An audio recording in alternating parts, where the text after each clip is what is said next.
Russia built its empire on hard power, tanks, propaganda, fear.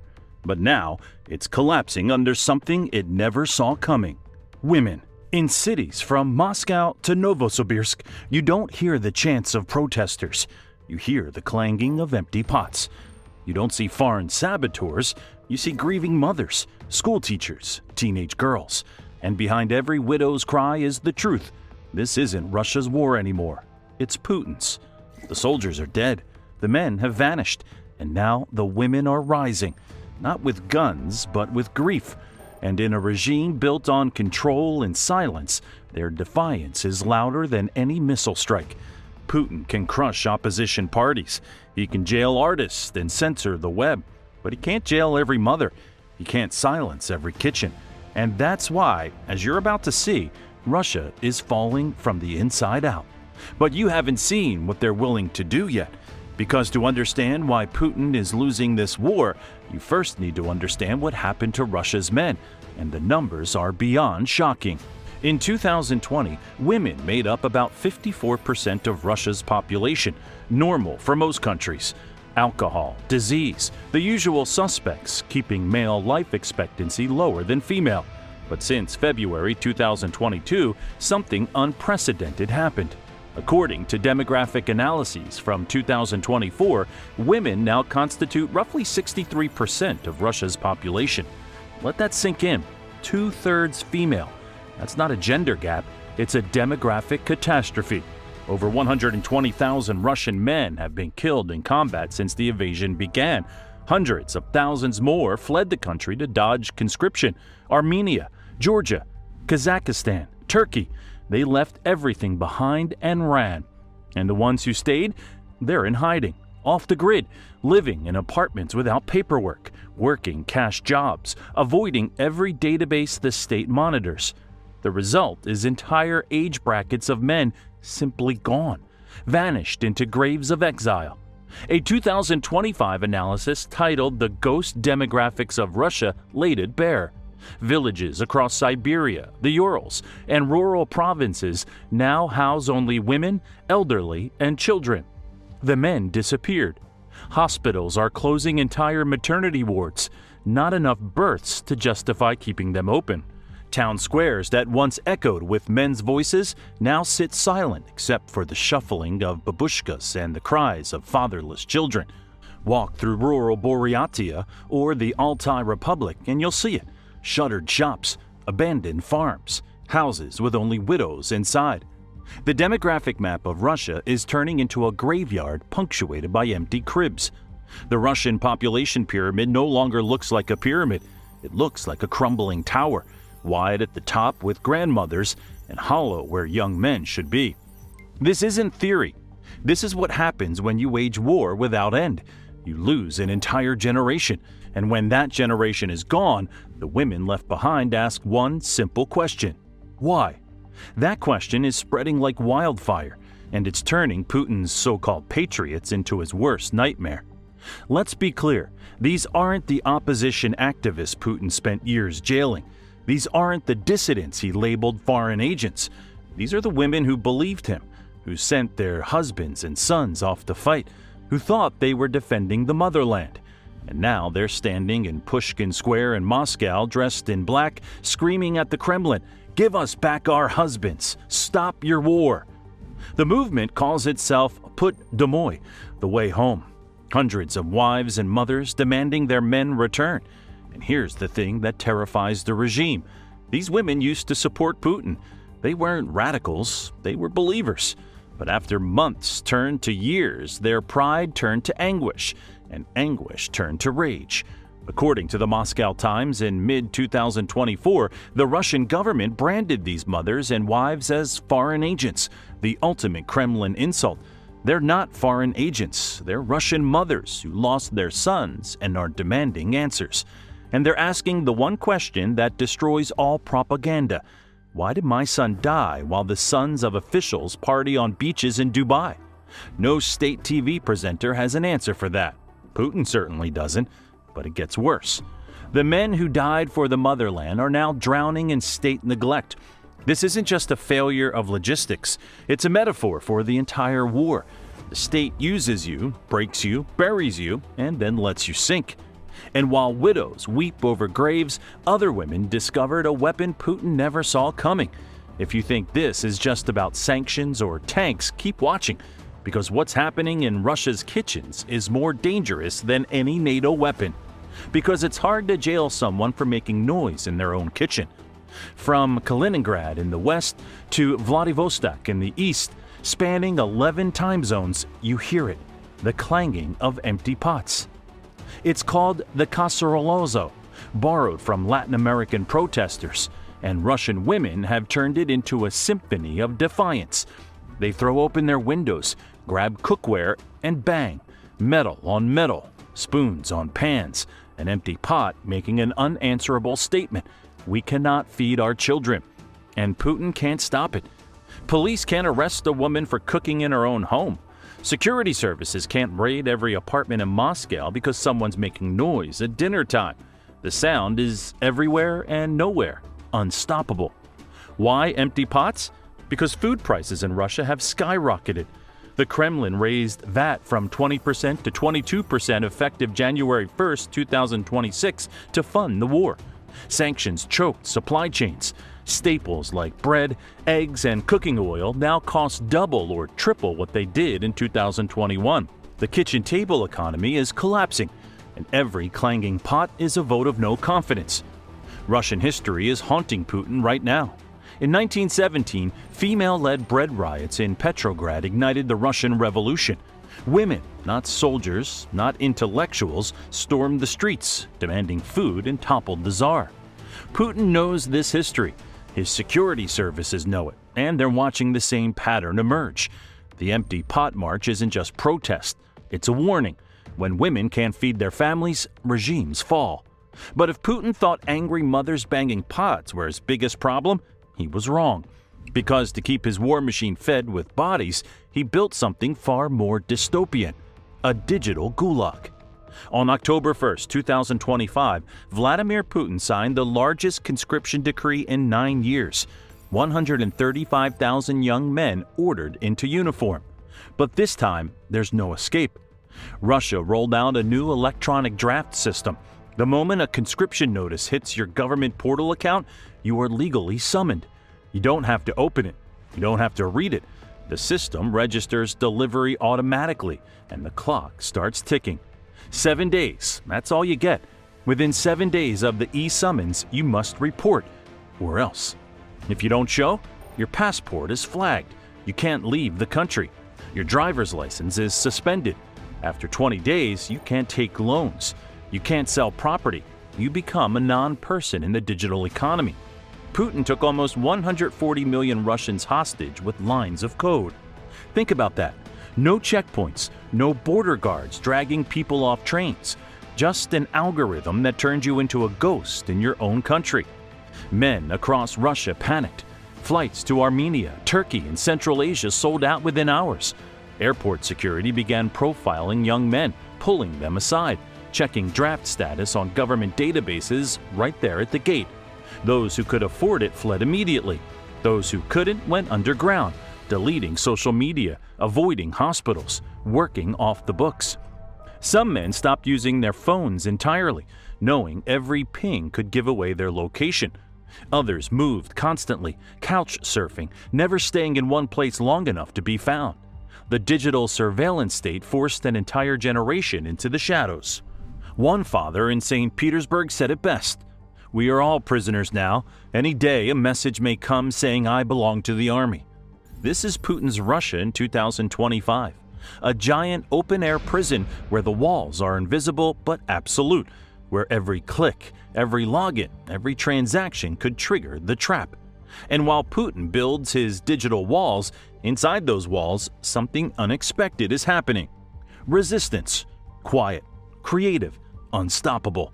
Meet Alexandra Skotchelenko. In March 2022, horrified by the bombing of Ukrainian cities, Sasha did something small.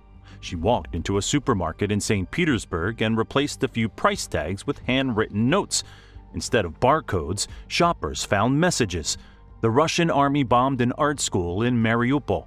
Around 400 people were hiding inside. That's it, 5 pieces of paper, tiny, harmless. For that, Sasha was arrested, denied medical care in jail, and sentenced to 7 years in prison. 7 years for 5 price tags. In court, she said something that will echo through Russian history. How fragile must the prosecutor's belief in our state be if he thinks that our statehood and public safety can be brought down by 5 small pieces of paper? But here's what the Kremlin doesn't understand. Arresting Sasha didn't silence dissent. It inspired thousands.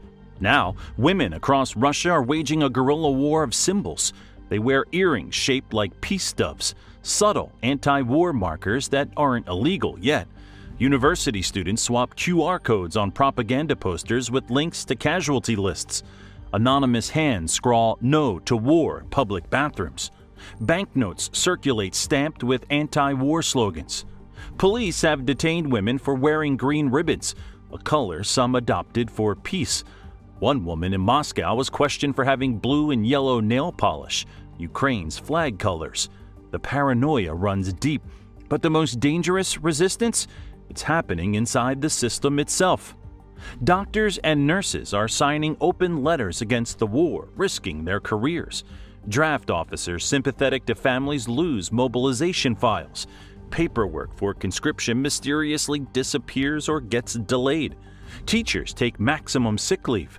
Clerks process penalties at a snail's pace. One movement member described it perfectly. These steps are draining officials' resources and showing that not everything is okay. This is a bureaucratic sabotage, a silent strike no one can prove, but everyone can feel. Putin can issue mobilization orders, but if the documents vanish in a basement in Omsk, the soldier never reaches the front. It's sand in the gears of the war machine, tiny, impossible to crush, everywhere. And while the bureaucracy jams, the economy is grinding to a halt. Because here's where Putin's problems go from political to existential. In December 2025, workers at the Volkovsko mine, one of Russia's largest iron ore deposits in the Ural Mountains, recorded a desperate video. Hundreds of miners, unpaid for months, stranded at remote work camps with no way home. A miner's wife, backed by grimy, exhausted men, shouted into the camera, "No tickets are being purchased for us to leave the site. Travel expenses are not reimbursed. Daily food allowances are not paid. And compensation for delayed wages is not paid." The camera shakes. You can hear the anger, the desperation. These aren't protesters. They're workers who believed in the system, who did backbreaking labor in freezing conditions, who expected the state to honor its promises. These are the heroes of Soviet propaganda, the men who extract Russia's industrial might from the earth, the workers whose strength built empires, and now they're begging on camera, denouncing the government that abandoned them. This should terrify Putin, because in 1989, coal miners' strikes in these same regions signaled the unraveling of Soviet power. When the mines go silent, when the men who dig Russia's wealth turn against Moscow, that's when empires fall. History is repeating.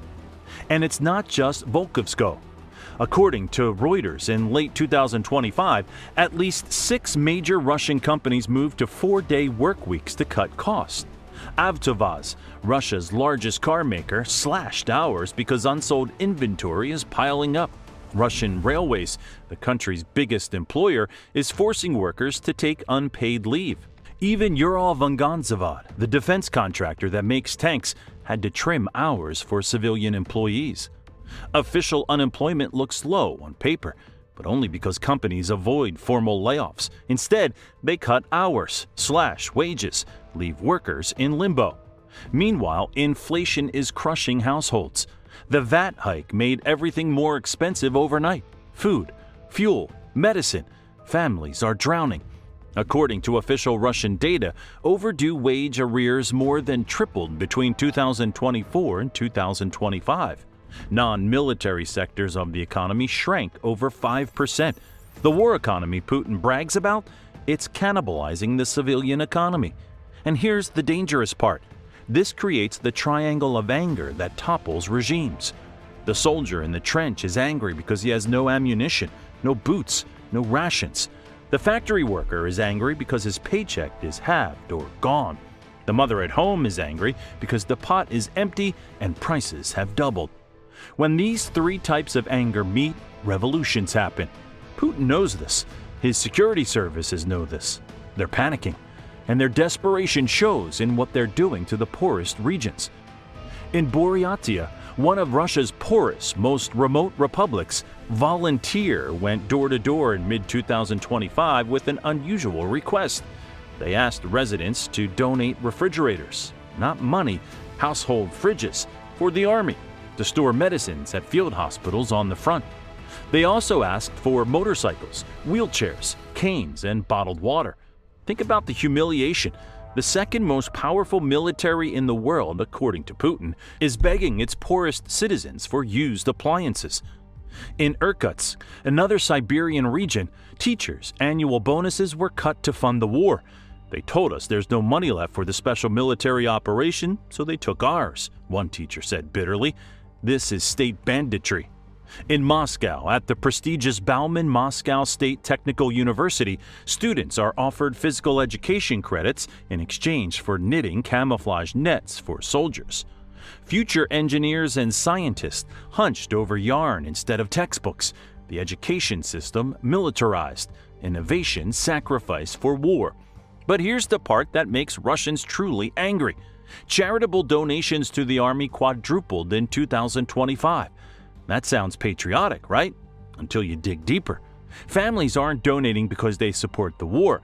They're donating because the army isn't feeding their sons. Parents send food, warm clothes, first aid kits, even night vision goggles, because horror stories abound of soldiers going into combat unprepared. These donations aren't charity, they're ransom. Families paying to keep their relatives alive because the state abandoned them. And investigations by independent outlets found that much of the aid never reaches the front. Corrupt middlemen skim it off.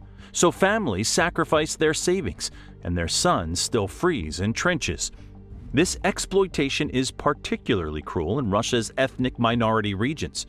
Buryatia, Tuva, Dagestan, Chechnya. These republics have seen far higher per capita casualties than Moscow or St. Petersburg. Their young men were lured by military contracts as a rare path out of poverty, and now they're dying at rates that dwarf the capital. Moscow not only drafts their sons, it also passes around the collection plate for a war these regions never wanted. This is sparking dangerous embers of separatism. In Dagestan, village elders have reportedly discussed resisting further mobilization and even local self-rule if Moscow keeps bleeding them dry. In Tatarstan, an imam said in a sermon, "It's not justice for the capital to start a war and send the bill to our villages." He's now under investigation for extremism, but his words resonated. If the federal center gives nothing but death and taxes, why should the regions obey? These are questions Putin cannot afford people to ask.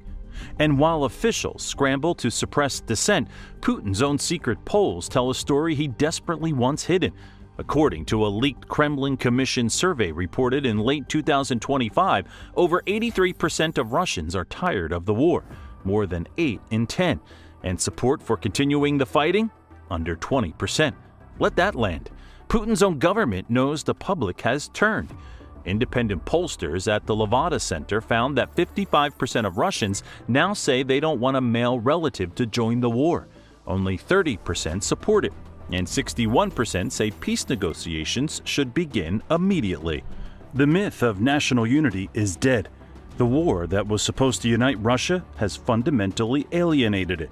This isn't Russia's war anymore, it's Putin's, and the people want it to stop. Even state TV can't hide it.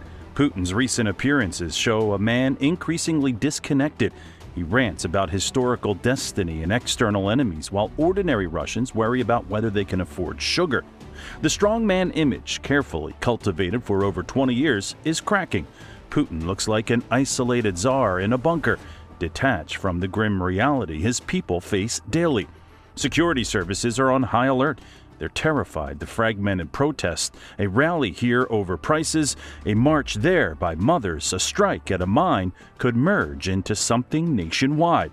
Because Russia's been here before. In 1905, a disastrous war against Japan and rising prices led to the first mass revolt against the Tsar. In 1917, war weariness and female-led bread riots toppled an empire. In 1991, a failing war in Afghanistan and economic collapse hastened the Soviet Union's end. Now consider Putin's situation: a long, stalemated foreign war, mounting military casualties, an economy in quiet crisis, and courageous women lighting the spark of protest.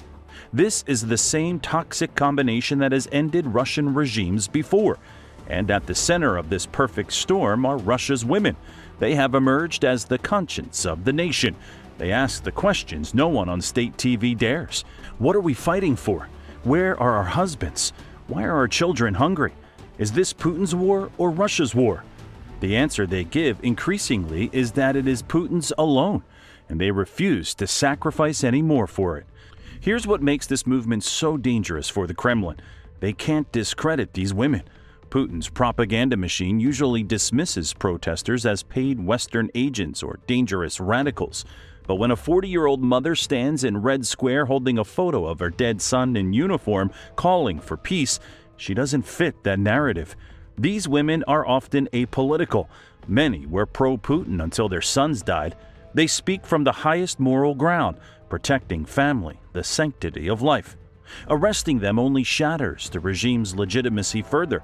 It's one thing to jail opposition politicians, it's another to silence a grieving mother. As winter sets in, Russia stands at a crossroads. Putin remains in power for now. There's no unified opposition movement, but the foundations of his rule are eroding from every angle. The fortress Russia he tried to build is being eaten from inside. The economy is weakening behind high walls of sanctions. The populace inside the fortress is restive and disenchanted, and the supposed unity of purpose has been fractured by hunger and sorrow. Every night, across 11 time zones, the sound of empty pots carries a revolutionary lullaby. In countless kitchens, whispers of truth spread about the latest conscript killed, the neighbor's son who fled, the factory cutting hours, the ruble's value sliding, how things weren't supposed to be like this. Kitchen table talk is the bane of dictators. It's how revolutions incubate, where open speech is risky. No one can say for certain what happens next. Perhaps the state will suppress dissent through fear a while longer. Perhaps the war will somehow end and pressures will ease. But one thing is undeniable: Russia's social contract is broken. The people were willing to endure hardship for a quick, victorious campaign, not for a quagmire that brings only grief and poverty. The women of Russia, once seen as politically passive, have found their voice, and it carries the weight of moral authority. Their message is shaking the pillars of Kremlin power more effectively than any foreign sanction or opposition politician ever could. They have called Putin's bluff. He can jail activists and censor the internet, but he cannot jail every mother. He cannot censor every empty stomach. Putin opened battle on the one front he cannot win, the home front. He prepared for every external enemy, but not for the implosion of support from within. The soft power of women's tears and the hard reality of economic pain have converged. It's a slow, quiet rebellion, but it's irrepressible. The country is falling, not to a foreign invader, but to the accumulated weight of its own unsustainable burdens. The tanks may still roll, the propaganda may still blare, but beneath it all, Russia is hollowing out. And if salvation comes, it may well be the daughters of Mother Russia who carry the day, turning their nation back from a path of self-destruction. The women didn't ask for this war. They didn't vote for endless conscription. They didn't choose to become widows and orphans. But they're the ones left standing when the men are gone. They're the ones who have to bury the dead, raise the children alone, and find a way forward when the state offers nothing but more sacrifice. Putin faces a choice: heed the cry of his women and change course, or continue down a road that could lead to the fall of yet another Russian regime. The final chapters of this saga haven't been written, but the verdict of history is often kind to truth-tellers and harsh to those who ignore them. Today, the truth is being spoken in a mother's trembling voice on the streets of Moscow, and it's a voice that will not be silenced. What do you think? Can Putin survive the mother's rebellion? Or is this how empires actually end? Not with missiles and tanks, but with empty pots and grieving mothers? Let us know in the comments and subscribe to Fall of Nations, because we cover the collapse no one else will show you. The clock is ticking for Russia, a demographic nightmare, an economy in freefall, a military bleeding to death in Ukraine. These aren't predictions, these are cold hard facts, backed by shocking statistics that Putin can't hide anymore. For years, experts debated if Russia would collapse. That debate is over. The only question left is, how soon? The numbers don't lie, and what they reveal about Russia's future will stun you. Russia is dying, literally. In 2024, Russia's population plummeted by over 596,000 people, according to data from Rosstat, Russia's state statistics agency, the steepest decline in decades. The country is literally disappearing right before our eyes. But it gets worse.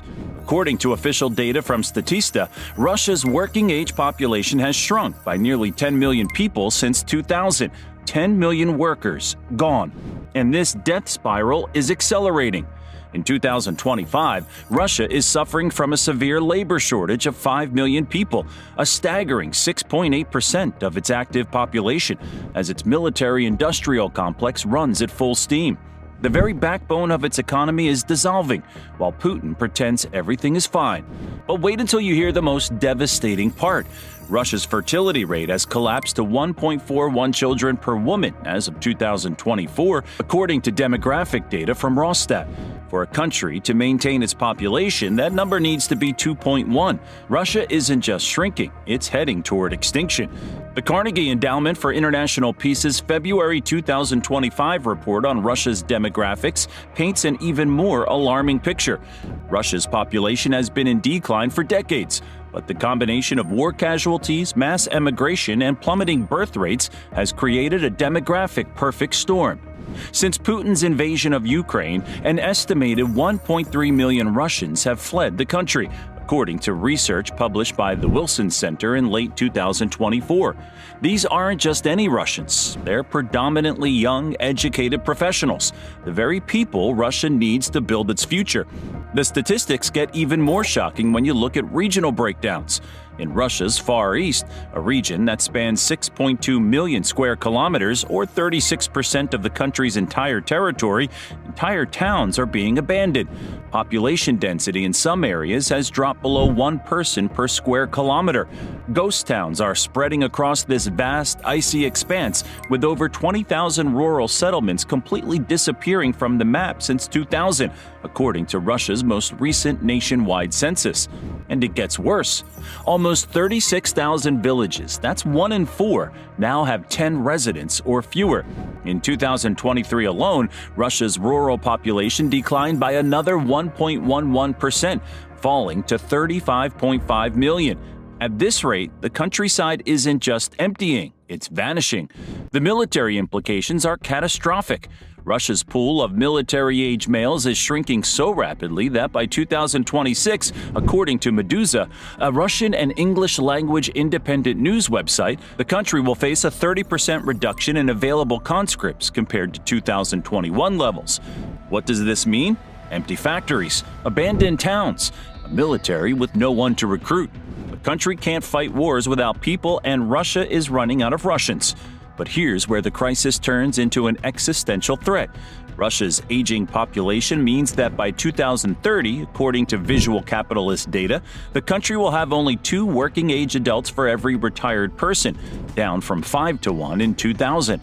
The pension system is mathematically unsustainable, and that brings us to Russia's economic nightmare. In February 2025, the Carnegie Endowment for International Peace released a bombshell report on Russia's economy. Their conclusion? Russia's GDP growth has flatlined at a pathetic 0.6%, barely a pulse for what was once considered a major world economy. But here's where things go completely off the rails. While countries like China are growing at 5% annually, Russia is stagnating under the crushing weight of international sanctions.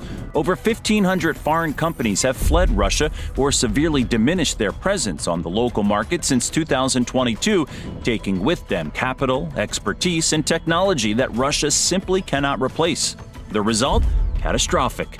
Russia's defense spending has skyrocketed to an unsustainable 8% of GDP, nearly triple what it was before the war, as reported by the Stiftung Wissenschaft und Politik (SWP) in November 2024. Meanwhile, critical sectors like healthcare and education are being gutted. Think about that for a moment. Putin is literally sacrificing Russia's future to fund his failing war in Ukraine, and the numbers prove it can't continue much longer. According to Business Insider's 2024 analysis, Russia's foreign currency reserves are depleting at an alarming rate, with accessible reserves dropping by over 60% since 2022. The economic foundation is crumbling. The statistics become even more alarming when we look at specific sectors. Russia's automotive industry has collapsed by 50% since 2021. Production of passenger aircraft has fallen to near zero. The tech sector has lost around 100,000 IT specialists to emigration, creating a skills vacuum that cannot be filled. But what about Russia's energy sector, the backbone of its economy? Even that's in trouble. Oil and gas revenues, which once accounted for 45% of Russia's federal budget, have fallen by 28% since Western sanctions took effect. Russia is selling its oil at steep discounts to a shrinking pool of buyers dominated by China and India. But here's the truly devastating part that's rarely discussed. Russia's oil fields are aging and the country lacks the Western technology needed to develop new ones. Production is already declining at a rate of 3% annually in existing fields. By 2030, without Western extraction technology, Russia's oil production could fall by up to 40%. And natural gas? The situation's even worse. Since destroying the Nord Stream pipelines and losing the European market, Russia's gas revenues has collapsed by 55%. Gazprom, once the crown jewel of Russian industry, saw its market value plummet from $367 billion in 2008 to less than $45 billion in 2025. That's an 88% loss in value for Russia's most important company. But here's what makes Russia's energy situation truly disastrous. The country has permanently lost its most valuable market. Europe, which once depended on Russian gas for 40% of its needs, has slashed that dependency to less than 8% as of early 2025. According to Visual Capitalist Energy Transition Report, the EU's accelerated shift to renewables, increased LNG imports, and nuclear power extensions have created a permanent structural change in the energy landscape. The data shows a devastating transformation. European gas imports from Russia have plummeted from 155 billion cubic meters in 2021 to just 29 billion in 2024, an 81% decline. European energy ministers have unanimously committed to reaching zero Russian gas imports by 2027. This isn't a temporary setback. It's the permanent loss of Russia's most profitable export market, one it spent decades and billions of dollars building pipeline infrastructure to serve. China cannot and will not fill the gap. Despite the much-hyped power of Siberia 2 pipeline deal, Chinese buyers pay approximately 70% of what European customers once paid for the same gas. Chinese demand is largely satisfied by domestic production and existing contracts with Central Asian suppliers. The economic consequences ripple through every aspect of Russian society. Inflation in Russia reached 9.5% in 2024, according to official statistics, the fourth highest rate in the last 15 years. Real wages have continued to stagnate, and poverty is more widespread than the Kremlin admits. Independent estimates suggest that between 14.6 and 18 million Russians, up to 12.5% of the population, are now living below the poverty line. The financial strain is visible everywhere.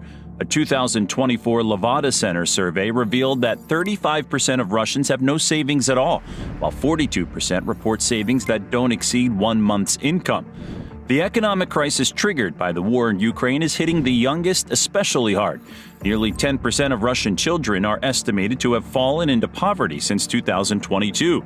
Meanwhile, the country's healthcare system is beginning to buckle under the weight of sanctions and underfunding. In 2024, nearly 79% of doctors surveyed reported widespread drug shortages across Russia. Each percentage point represents countless individual hardships caused directly by Putin's catastrophic decision to invade Ukraine. But the economic collapse is just the beginning. Remember that mighty Russian military that was supposed to conquer Ukraine in days? It's been decimated beyond recognition. The most shocking military statistics come from the Kiev Independent, which reported in May 2025 that Russia has lost a staggering 950,860 soldiers in Ukraine, dead, wounded, or captured. Almost 1 million men. That's more than the entire active-duty military Russia had when it started this war. And the equipment losses? Catastrophic. As of May 2025, a staggering 10,728 tanks now lie in ruins on Ukrainian battlefields. The majority are old Soviet-era vehicles. Before the war, Russia had approximately 3,300 operational tanks. Practically all of those are gone. The additional 7,000-plus destroyed were mothballed models pulled from storage, many dating back to the 1960s. Russia has now resorted to deploying T-55 tanks from museums, vehicles designed in 1945 just to have something to send to the front. The aviation losses reveal a similar pattern of devastation. Russia began the war with roughly 1,500 military aircraft. It has now lost over 700 planes and helicopters, nearly half of its air force. Production of replacements has crawled to a near standstill due to sanctions blocking crucial components. In 2024, Russia manufactured just 23 new fixed-wing aircraft, a dramatic collapse from its annual pre-war capacity. At current loss rates, Russia's Air Force faces functional extinction by 2027, and the clock is ticking fast. 550 of Russia's 1,200 jets are now nearing the end of their operational life with no realistic plan for replacement. Putin's desperate solution? Hiring foreign mercenaries and emptying Russian prisons. The Guardian revealed that Russia is now advertising on Chinese social media, offering sign-on bonuses of nearly $28,000 to anyone willing to fight. The Moscow Times reports that new laws allow criminals to trade prison sentences for military service. But even these desperate measures are falling short. The 25,000 criminals Russia expects to recruit through its Freedom for Service program would, at current casualty rates, last Russia less than 3 weeks on the battlefield. Perhaps most humiliating of all is Russia's growing dependence on North Korean troops. In April 2025, Putin publicly praised the heroism of North Korean soldiers who helped Russia recapture Kursk, a stunning admission of Russia's inability to defend its own territory with its own soldiers. These aren't the actions of a global power. These are the desperate moves of a regime watching its military disintegrate. And this brings us to perhaps the most shocking statistic of all. Russia's arms exports, once a symbol of its global power and a crucial source of hard currency, have collapsed by an astonishing 92%. 92%. According to the Jamestown Foundation, Russia's arms export revenue plummeted from $14 to $15 billion annually before the war to a mere $1 billion by 2024. The details are even more devastating when you look at specific contracts. India, historically Russia's largest arms customer, has canceled orders worth over $8 billion. Egypt abandoned a $3 billion deal for Su-35 fighters. Indonesia, Algeria, and Vietnam have all terminated major defense contracts with Moscow. Why? Because the high-quality Russian weapons being obliterated in Ukraine have exposed the myth of Russian military technology. No one wants to buy weapons that clearly don't work. The reputational damage is irreparable. Russian-made air defense systems have proven utterly ineffective against Western missiles and drones. Russian tanks, with their infamous carousel of death design flaw, where a direct hit can ignite stored ammunition and launch the turret into the air, have become symbols of military incompetence. Countries that once lined up to purchase Russian hardware are now turning to China, Turkey, South Korea, and India. Even traditional Russian clients like India and Egypt are canceling orders worth billions. This isn't just an economic blow, it's the end of Russia as a major arms exporter, a status it held for decades. But here's what makes this truly devastating for Putin. The collapse of arms exports doesn't just cost Russia money, it destroys one of its primary tools of global influence. Without weapons to sell, Russia loses leverage over dozens of countries that depended on its military hardware. And the global picture gets even bleaker for Russia. The Conversation published a detailed analysis in 2024 showing that Russia's diplomatic influence has contracted to its smallest footprint since the Soviet collapse. Once active across Africa, Asia, and Latin America, Russia now finds itself isolated to a handful of pariah states. The statistics on Russia's diplomatic isolation are stunning. Since February 2022, Russia has been subject to more than 13,500 individual sanctions, more than Iran, Syria, and North Korea combined. Over 120 countries voted to condemn Russia's actions at the UN. Russia's veto power at the Security Council has been rendered practically meaningless as key decisions move to the General Assembly. Russia's diplomatic victories now consist mainly of securing support from countries like North Korea, Eritrea, Nicaragua, and Belarus, hardly the global coalition Putin envisioned. But the most humiliating aspect of Russia's geopolitical collapse is its growing subservience to China. Even more humiliating, Russia has become utterly dependent on China. Visual capitalist data reveals that Chinese imports now make up over 40% of Russia's total imports, up from just 25% before the war. Russia isn't just isolated, it's becoming an economic colony of Beijing. This dependence is so severe that Russia is now selling oil to China at discounts of up to 30% below market price. Putin isn't just losing the war, he's selling Russia's future at bargain basement prices. The power imbalance between Moscow and Beijing has completely reversed from the Soviet era. Once the senior partner in the communist world, Russia now finds itself as China's junior partner, or more accurately, China's gas station. Chinese companies now control significant stakes in Russian energy projects in the Arctic. Russian technology firms must license Chinese components. Russian banks depend on Chinese financial systems to process international transactions. This isn't partnership, it's vassalage. And here's where the situation turns truly explosive. Political stability in Russia is deteriorating at an alarming rate. In September 2024, The Guardian published an interview with Vladimir Kara-Murza, a recently freed political prisoner who made a chilling prediction. Putin's regime will collapse without warning, not gradually, not peacefully, but suddenly and potentially violently. This assessment is backed by hard data. In April 2025, just 30% of Russians supported continuing the war, the lowest level since the invasion began, and a 14-point drop from March 2022. And the generational divide is even more telling. Among Russians under 25, trust in the state's propaganda machine has collapsed. Only 5% consider state television an objective source of information. The younger generation isn't just disillusioned, they're actively tuning out. The foundations of Putin's power are cracking, but the internal dynamics paint an even more volatile picture. In the last 2 years alone, Russia has witnessed the Wagner mutiny, the assassination of a deputy defense minister, and the mysterious deaths of over 40 oligarchs and senior executives, many allegedly by suicide under bizarre circumstances. These aren't signs of stability, they're symptoms of a regime eating itself from within. The level of repression has reached Soviet-era proportions. According to OVD Info, Russian authorities have detained over 20,000 people for anti-war protests. More than 417,000 websites have been blocked.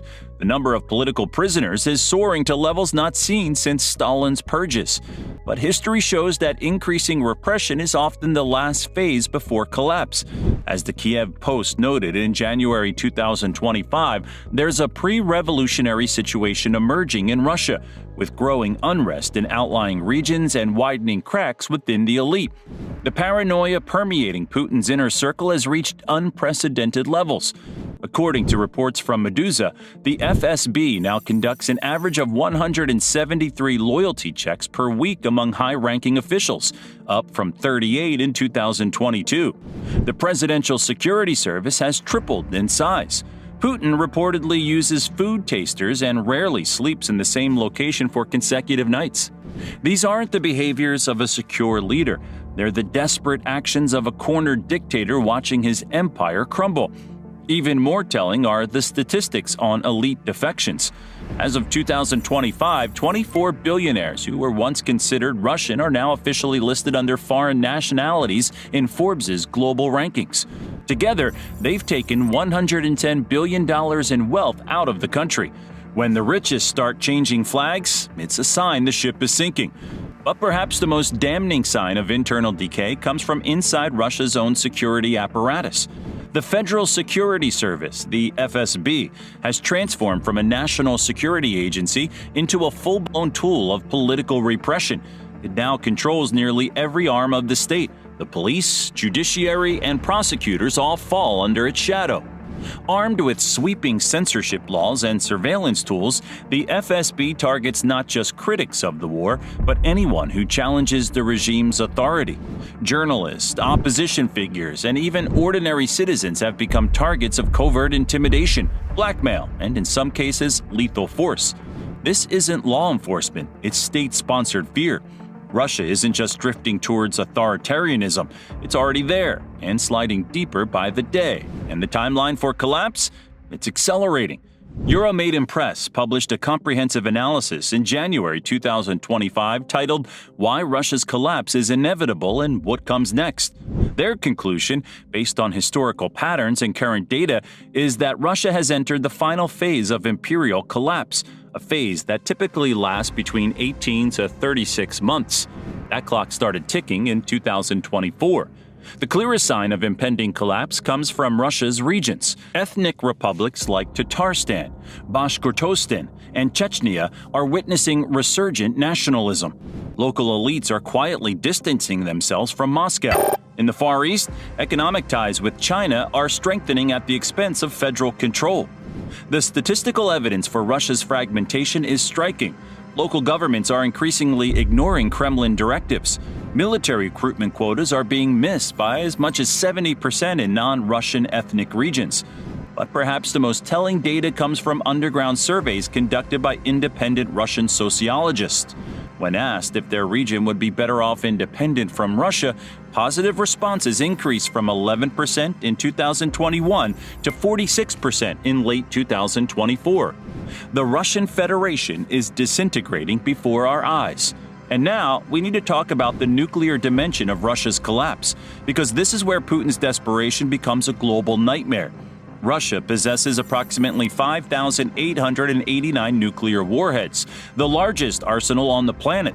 As the regime weakens, Putin has increased nuclear threats to a level not seen since the Cuban Missile Crisis, according to an analysis by RAND Corporation published in March 2025. In March 2025, Russia lowered its nuclear threshold doctrine, explicitly stating it would consider nuclear weapons use if faced with conventional threats to the state's existence. The vague wording sent shockwaves through Western intelligence agencies. Here's the terrifying part. Declining powers historically become more dangerous, not less, and Russia's collapse has all the ingredients for catastrophic risk-taking. In April 2025, NATO intelligence detected alarming movements at Russia's tactical nuclear storage facilities. The same month, Russian state TV increased nuclear rhetoric dramatically. But the nuclear threat isn't even the most immediate global danger. Russia's collapse will create the largest refugee crisis in European history. Demographic experts at Pew Research estimate several millions of Russians could flee if the state begins to fragment, a humanitarian catastrophe that would dwarf the Syrian refugee crisis. The economic shockwaves would be equally devastating. Though diminished, Russia remains the world's largest exporter of wheat, supplying 20% of global exports according to the Center for Strategic and International Studies report from May 2025. A collapsed Russia could trigger global food price spikes, potentially destabilizing dozens of food-importing nations across Africa and the Middle East. The West has begun preparing for these scenarios. In early 2025, reports began circulating about internal NATO contingency planning for a potential Russian collapse. Though unconfirmed, sources close to Western intelligence suggest the existence of a comprehensive strategy, informally dubbed Operation Firewall, aimed at containing the fallout. The plan reportedly addresses 37 critical concerns, securing loose nuclear materials, preventing mass refugee flows, neutralizing Russian mercenary groups operating abroad, and stabilizing global commodity markets. But perhaps the most shocking detail was the alleged timeline. NATO analysts believe Russia could face a critical systemic breakdown between late 2025 and mid-2026. That's less than a year from now. And this brings us to the most disturbing aspect of Russia's collapse. Putin knows it's coming. In a remarkable admission captured in a leaked Kremlin meeting recording obtained by Ukrainian intelligence in January 2025, Putin reportedly told his Security Council, "We may have only 18 months before the system becomes unmanageable." The recording, authenticated by Western intelligence agencies, reveals a desperate leader searching for dramatic options to reverse Russia's decline, including scenarios that would horrify the world. This is the most dangerous period, when a failing dictator with apocalyptic weapons realizes he's running out of time. All of this raises a critical question: what happens when a nuclear-armed empire collapses? But there's also cause for cautious optimism in Russia's inevitable demise. For decades, Putin's Russia has been the primary destabilizing force in global politics. It has interfered in Western elections, launched cyber attacks on critical infrastructure, assassinated dissidents on foreign soil, and invaded sovereign nations. As Russia's ability to project power collapses, the world is witnessing the removal of one of the greatest obstacles to international stability and democratic progress. The statistics tell the story of democracy's resilience against authoritarianism. Since Russia's invasion of Ukraine, NATO has expanded by adding Finland and Sweden, increasing the alliance's border with Russia by 1,340 kilometers. Military spending among Western democracies has increased by an average of 27%, according to Visual Capitalist's 2025 defense analysis. Meanwhile, support for Ukraine has united the Western world to a degree not seen since the Cold War. According to Pew Research, approval ratings for NATO among member populations have reached record highs of 76%, up from 55% in 2020. The contrast couldn't be more stark. While Russia crumbles under the weight of corruption, tyranny, and imperial overreach, the democratic world is growing stronger, more unified, and more determined to contain authoritarian threats. This isn't just the story of Russia's collapse, it's the triumph of freedom over tyranny, of rule of law over the rule of strongmen. The evidence is overwhelming. Russia's demographic death spiral, economic stagnation, military decimation, and collapsing global influence aren't separate crises. They're interconnected symptoms of a state in terminal decline. What makes this situation truly unprecedented is the speed of collapse. Historical empires typically declined over generations. Russia is imploding in real time over a span of years rather than decades. The statistics tell us that Russia has already passed a point of no return. The question isn't whether Russia will collapse, but how messy that collapse will be. Will it break into separate states? Will there be a civil war? Will the nuclear arsenal remain secure? These are the questions keeping Western intelligence agencies up at night. This isn't hyperbole, this is data. The numbers don't lie. Russia as we know it won't survive this decade. The statistics prove it beyond any reasonable doubt, and the implications will reshape our world. But what do you think? Is Russia's collapse inevitable, or does Putin have some miraculous solution hidden up his sleeve? How quickly will this superpower disintegrate, and what will emerge from the ruins? Let us know your thoughts in the comments and subscribe to Fall of Nations for more in-depth analysis of geopolitical shifts that are changing our world. Something is killing Russia faster than any war ever could. It's not bullets, it's not bombs, it's something far more insidious, something planted deep in Russia's DNA decades ago and now metastasizing beyond control. Russia's population just dropped by 596,000 people in 2024 alone. That's an entire city vanishing into thin air. Their birth rate has plummeted to a 200-year low. And the most shocking part, this demographic death spiral started long before Putin ever dreamed of invading Ukraine. This is the Soviet curse, and it's turning the world's largest country into a dying empire. What you're about to discover will change everything you thought you knew about Russia's real weakness. Russia will likely hit the over 1 million casualty mark in the summer of 2025, a staggering milestone that exposes just how broken Putin's war machine really is. But those military losses are just the tip of the iceberg. Ukraine is grinding through Russian forces at a rate that should be impossible for any modern military to sustain. But that's not what's really killing Russia. What if we told you that Ukraine isn't actually killing Russia? What if Russia has been dying all along, from the inside out, and Ukraine just exposed the rot? This toxic legacy isn't just about military failures. It's a systemic collapse that touches every aspect of Russian society: demographics, economics, geography, and culture. It's the poisonous inheritance of an empire that never properly died, now contaminating everything Putin touches. Let's start with the most terrifying demographic trend you've probably never heard about. Russia's birth rate has crashed to levels not seen since the early 1800s, with some regions reporting a 26% drop in births year over year. This isn't a temporary blip. This is extinction in slow motion. Russia's fertility rate has collapsed to just 1.41 children per woman, reaching historic lows. For context, you need 2.1 just to maintain a stable population. Russia is literally breeding itself out of existence. But here's where it gets truly dystopian. The war is accelerating this demographic collapse by targeting exactly the people Russia needs most. Over 1.3 million young, educated Russians have fled the country since the invasion began. These aren't refugees, they're Russia's future, and they're gone forever. But that's not even the worst part. Now let's talk about Russia's secret geographic nightmare, one that makes their demographic crisis look mild by comparison. Russia spans 11 time zones, making it the world's largest country. Everyone knows that. What they don't know is that this vast territory is becoming Russia's death trap. Siberia is literally melting away beneath them. Permafrost that's been frozen for thousands of years is turning to mud, and with it, Russia's infrastructure is collapsing in real time.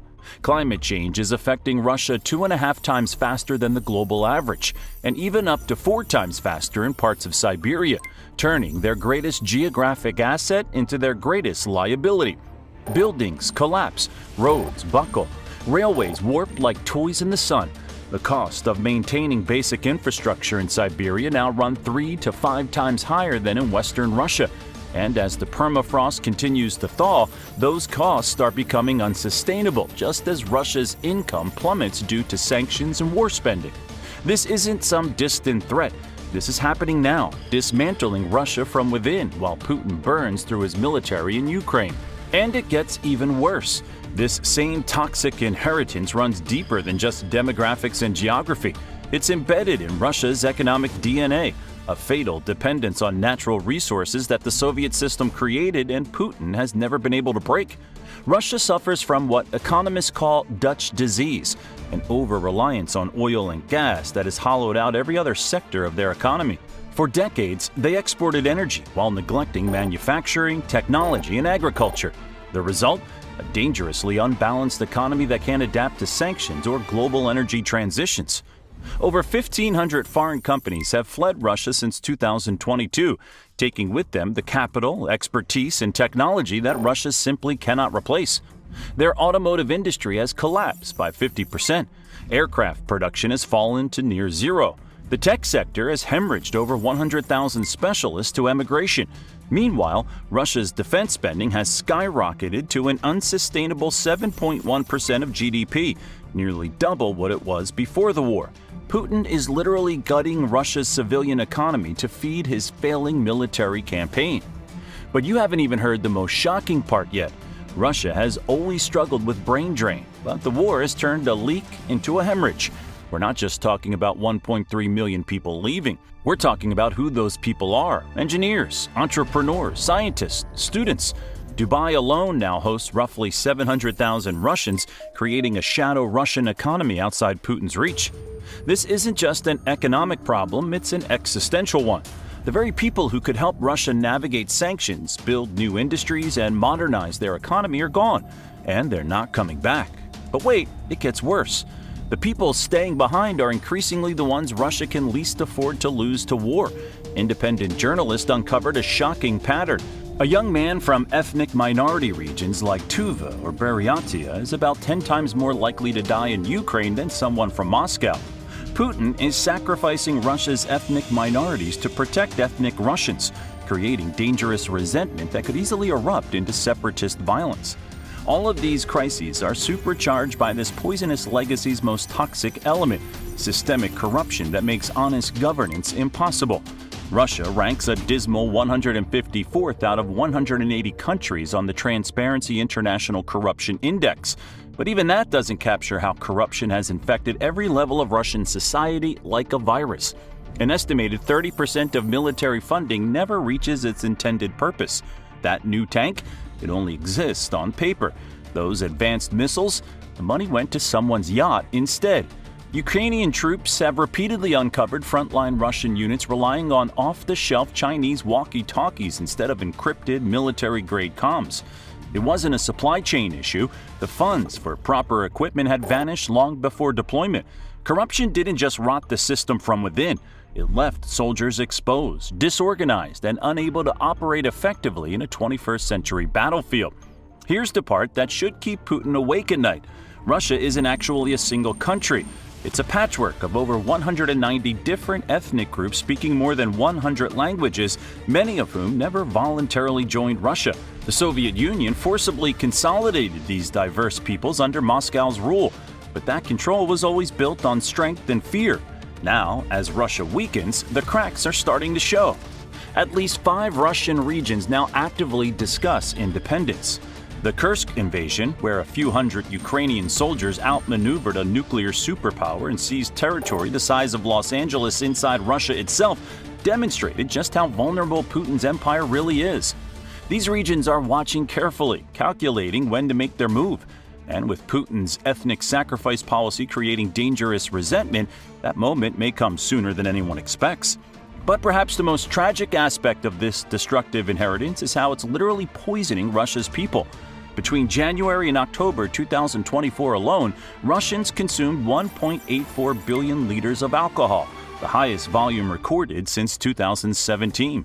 Russian men now die on average 10 years earlier than Russian women, creating one of the worst gender gaps in life expectancy worldwide. A quarter of all male deaths directly trace back to alcohol. This isn't just a health crisis. For centuries, Russian rulers have deliberately fueled mass alcoholism to keep their people docile and obedient. Putin keeps this tradition alive. As vodka kills individual Russians, it's simultaneously killing Russia's future as a nation, exacerbating the demographic freefall and rendering a significant portion of the male population unable to contribute meaningfully to the economy or society. But if you think alcoholism is devastating, wait until you see what's happening to Russia's economy right now. Putin has created what economists are calling a perfect storm, a war economy that's eating itself alive. Russia's central bank just raised interest rates to 21%, the highest level since Putin came to power. That's not a sign of strength, that's desperation. The ruble has collapsed, losing over half its value against the dollar since 2022. Inflation is spiraling out of control at 9.9%, despite Putin's claims that everything is fine. Here's the truly insidious part. Russia's war economy isn't just distorting national budgets, it's infecting every major sector. Russian Railways, the backbone of the country's logistics network, now expects its interest payments to reach $7 billion in 2025, a 6-fold increase from just 2 years earlier. This is the company that hauls 3.3 million tons of cargo across Russia every day, and yet it's drowning in debt, a casualty of Putin's militarized economic model. The war has created a vicious economic cycle that Putin can't escape.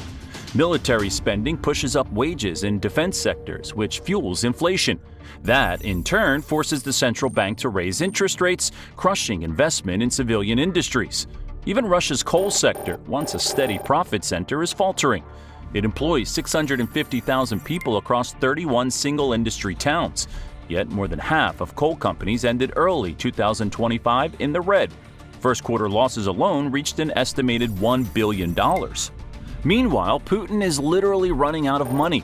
Russia's National Wealth Fund, the country's main cushion for economic shocks, has been depleted by 2/3 during 3 years of war. By November 2024, liquid assets in the fund stood at just $31 billion. For comparison, Russia spent more than that on military operations in Ukraine in just a few months. Half of Russia's foreign exchange reserves remain frozen due to sanctions, and the government is now imposing emergency profit levies on any company that's still making money. What's truly devastating is that this war economy is destroying Russia's future productive capacity. Industries that could help Russia innovate and compete globally are being systematically dismantled to feed the military machine. The 2025 budget sacrifices spending on science, education, and healthcare in favor of defense. Russia is destroying its own future to pay for Putin's imperial fantasies. But here's what might shock you the most. The war economy is creating artificial labor shortages that are making everything worse. Unemployment has fallen to just 2.3%. Sounds good, right? Wrong. This isn't prosperity. It's a sign that hundreds of thousands of working-age men have either joined the military, fled the country, or died in Ukraine. Companies are desperately competing for the remaining workers, driving up salaries and fueling even more inflation. Russian businesses now face an impossible choice: pay unsustainable wages to attract workers or watch their operations collapse. Many are choosing collapse. According to the pro-government think tank Samokpi, most industrial sectors outside defense have been stagnating since 2023, raising the specter of stagflation, the economic kiss of death where high inflation meets economic stagnation. The situation is so dire that even Putin's own economic advisors are warning of an ideal storm in 2025. The central bank and the finance ministry are openly feuding about monetary policy. Business leaders are publicly criticizing the government's economic management, something that would have been unthinkable just a few years ago. And then there's the infrastructure nightmare that's getting almost no international attention. Russia's vast territory, which Putin loves to boast about, is literally falling apart beneath their feet. This isn't just about permafrost thawing in Siberia, though that's catastrophic enough. This is about a country whose basic infrastructure was built during the Soviet era and is now crumbling faster than it can be maintained. According to Russia's own Environment Ministry, over 40% of buildings and infrastructure in permafrost regions have already suffered damage. We're talking about 75,000 kilometers of oil and gas pipelines built on ground that's turning to mud. The Russian Academy of Sciences estimates that Russia has $250 billion worth of infrastructure at risk from permafrost thaw alone. That's more than Russia's entire annual defense budget. The costs are staggering and accelerating. Emergency repair expenses for railways, roads, and pipelines in Siberia have tripled since 2020. One dramatic example came in July 2024 when a major segment of the Baikal-Amur main line, Russia's strategic rail artery linking the Far East to the West, was warped by thawing permafrost. Rails shifted nearly 2 meters, forcing a complete rebuild. The project took 3 months and more than $50 million to restore just 12 kilometers of track. But it's not about the cold regions. Russian infrastructure is failing everywhere after decades of underinvestment and corruption. In 2025 alone, several major bridge collapses caused fatalities and widespread disruption. While some were the result of Ukrainian strikes, others stem from structural failure, exposing how fragile and overstretched the country's infrastructure has become. These are not isolated incidents, but symptoms of a system prioritizing war over maintenance and safety. The Trans-Siberian Railway, Russia's lifeline connecting its western population centers with its eastern resource wealth, experienced over 30 major disruptions due to infrastructure failures in 2024 alone. Each disruption cost millions of rubles and undermines Russia's ability to move troops, equipment, and resources across its vast territory. Russian railways, once a pillar of the country's economy, is now drowning in debt. With interest payments projected at $7 billion in 2025, 6 times higher than just 2 years ago, the company has slashed profit forecasts and deferred critical maintenance. It's a clear sign of how war spending is hollowing out the rest of the system. This infrastructure crisis creates a feedback loop that accelerates Russia's decline. Poor infrastructure makes economic development more expensive and less attractive to investors. That reduces tax revenues, which limits the government's ability to maintain infrastructure, which makes development even more expensive. Meanwhile, climate change is accelerating the deterioration of infrastructure built on permafrost, while sanctions limit access to the foreign technology and expertise needed for repairs and upgrades. The human cost is enormous. Entire Siberian communities are becoming uninhabitable as buildings collapse and services fail. The population of Russia's eastern regions has decreased by nearly 500,000 people since 2022, about 3% of the total. Young people are fleeing for Western Russia or leaving the country entirely, leaving behind aging populations in crumbling towns. This mass exodus from Russia's resource-rich regions creates a cruel irony. Russia controls vast mineral wealth that could theoretically make it prosperous, but it lacks the people and infrastructure needed to extract and transport those resources profitably. The cost of operating in these remote, hostile environments are skyrocketing due to infrastructure failures and labor shortages, making Russian resources increasingly uncompetitive on global markets. But perhaps the most humiliating aspect of the Soviet curse is how it's forcing Russia into the arms of China as a junior partner. By the end of 2022, Russia has become one of the most dependent economies on China, second only to North Korea. Before the war, China accounted for 25% of Russian imports. Now it's 40%, and China buys the majority of Russian energy exports at heavily discounted prices. The numbers tell the story of Russia's humiliation. China is buying Russian crude at prices 16 to 17% lower than what Moscow charges other nations. Russian gas flows to China at just $261 per 1,000 cubic meters, a steep discount that reflects Russia's weakened bargaining power, with prices expected to remain up to 28% below former European rates through at least 2027. Nearly 90% of Russia-China trade is now settled in yuan and rubles, marking the dollar's retreat and China's growing financial dominance. Since 2024, the number of companies with Chinese co-owners in Russia has grown by 32%. Chinese firms are essentially buying up Russian assets at fire sale prices, while Russia has no choice but to accept whatever terms Beijing offers. This is in partnership its economic colonization. Russia is becoming China's resource colony, selling raw materials cheap and buying finished goods expensive, exactly the relationship European powers once imposed on their colonies. Now here's where Russia's collapse becomes a global problem. Russia possesses approximately 5,889 nuclear warheads, the largest arsenal on the planet. As the regime weakens, Putin has increased nuclear threats to levels not seen since the Cuban Missile Crisis. In 2025, Russia lowered its nuclear threshold doctrine, explicitly stating it would consider nuclear weapons use if faced with conventional threats to the state's existence. The vague wording sent shockwaves through Western intelligence agencies. The safe maintenance and control of these weapons requires a stable, skilled workforce, precisely the demographic being decimated by alcoholism, economic collapse, and war. All of these crises, demographics, geography, economics, corruption, separatism, alcoholism, are now colliding head-on with the external pressures of sanctions and war, creating a perfect storm that threatens to accelerate Russia's decline exponentially. Roughly $300 billion of Russia's foreign currency reserves were frozen by Western sanctions after the 2022 invasion, assets the Kremlin still can't access. Oil and gas revenues, which once accounted for 45% of Russia's federal budget, have fallen by 28% since Western sanctions took effect.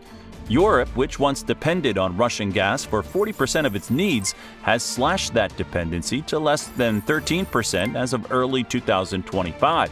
This isn't a temporary setback, it's the permanent loss of Russia's most profitable export market, one it spent decades and billions of dollars building pipeline infrastructure to serve. And the outlook is even grimmer. The European Union has formally proposed a complete ban on Russian gas imports by the end of 2027. The evidence is overwhelming. Russia isn't just losing in Ukraine, it's losing the ability to exist as a unified state. A comprehensive analysis published in January 2025 concludes that Russia has entered the final phase of imperial collapse, a phase that typically lasts between 18 to 36 months. That clock started ticking in 2024. Federal tax revenues from regions beyond Moscow and St. Petersburg have fallen by 37%. Local governments are increasingly ignoring Kremlin directives. Military recruitment quotas are being missed by as much as 70% in non-Russian ethnic regions. Underground surveys show that when asked if their region would be better off independent from Russia, positive responses increased from 11% in 2021 to 46% in late 2024. The Russian Federation is disintegrating before our eyes. But here's the silver lining that Putin desperately doesn't want you to see. Russia's collapse is removing one of the greatest obstacles to international stability and democratic progress. For decades, Putin's Russia has been the primary destabilizing force in global politics. It has interfered in Western elections, launched cyber attacks on critical infrastructure, assassinated dissidents on foreign soil, and invaded sovereign nations. As Russia's ability to project power collapses, the world is witnessing something remarkable.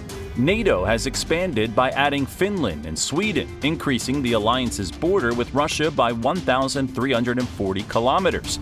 NATO members agreed to boost their military spending to 5% of GDP. Support for Ukraine has united the Western world to a degree not seen since the Cold War. The statistics tell the story of democracy's resilience against authoritarianism. While Russia crumbles under the weight of corruption, tyranny, and imperial overreach, the democratic world is growing stronger, more unified, and more determined to contain authoritarian threats. This isn't just the story of Russia's collapse, it's the triumph of freedom over tyranny, of rule of law over the rule of strongmen. Russia's demographic death spiral, economic stagnation, military decimation, and collapsing global influence aren't separate crises.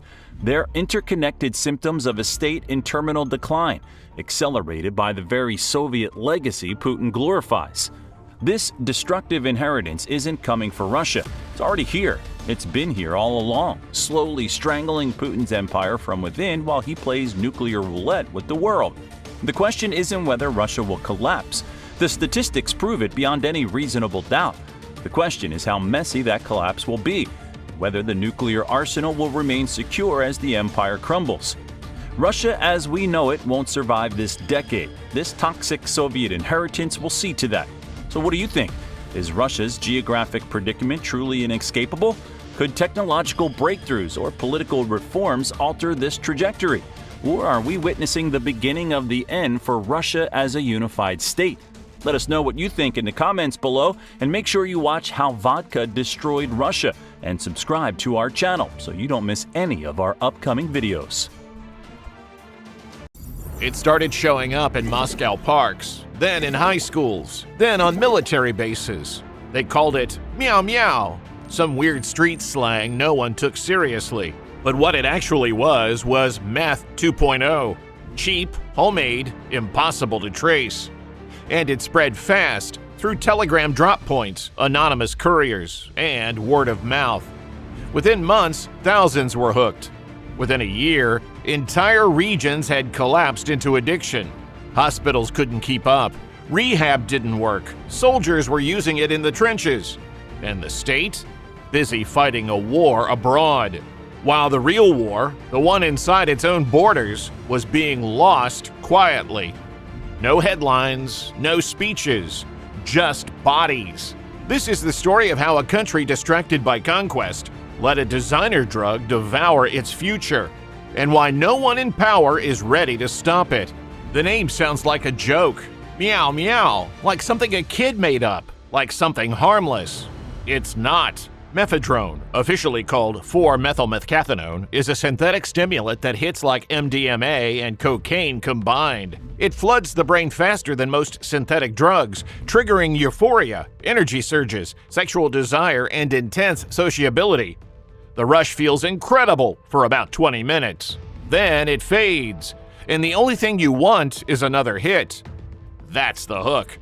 Users don't take it to get high anymore. They take it to wake up, to function, to stay alive.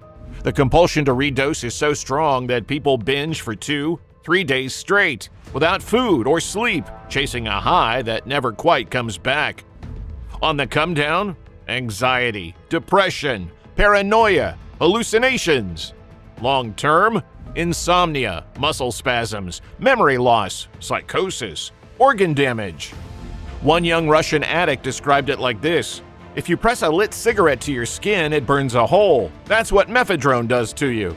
But here's the twist. The name Meow Meow didn't even come from Russia. It started on a British internet forum in 2009.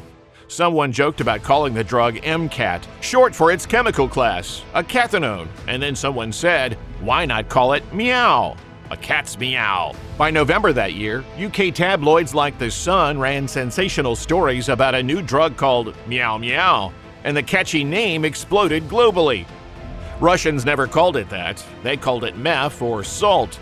But the Western media gave it a cute nickname, and now the world knows a generation-destroying drug by a name that sounds like a cartoon. Don't let the cute name fool you. This drug is burning through Russia's youth like wildfire. Olya was 15 when she first tried mephedrone.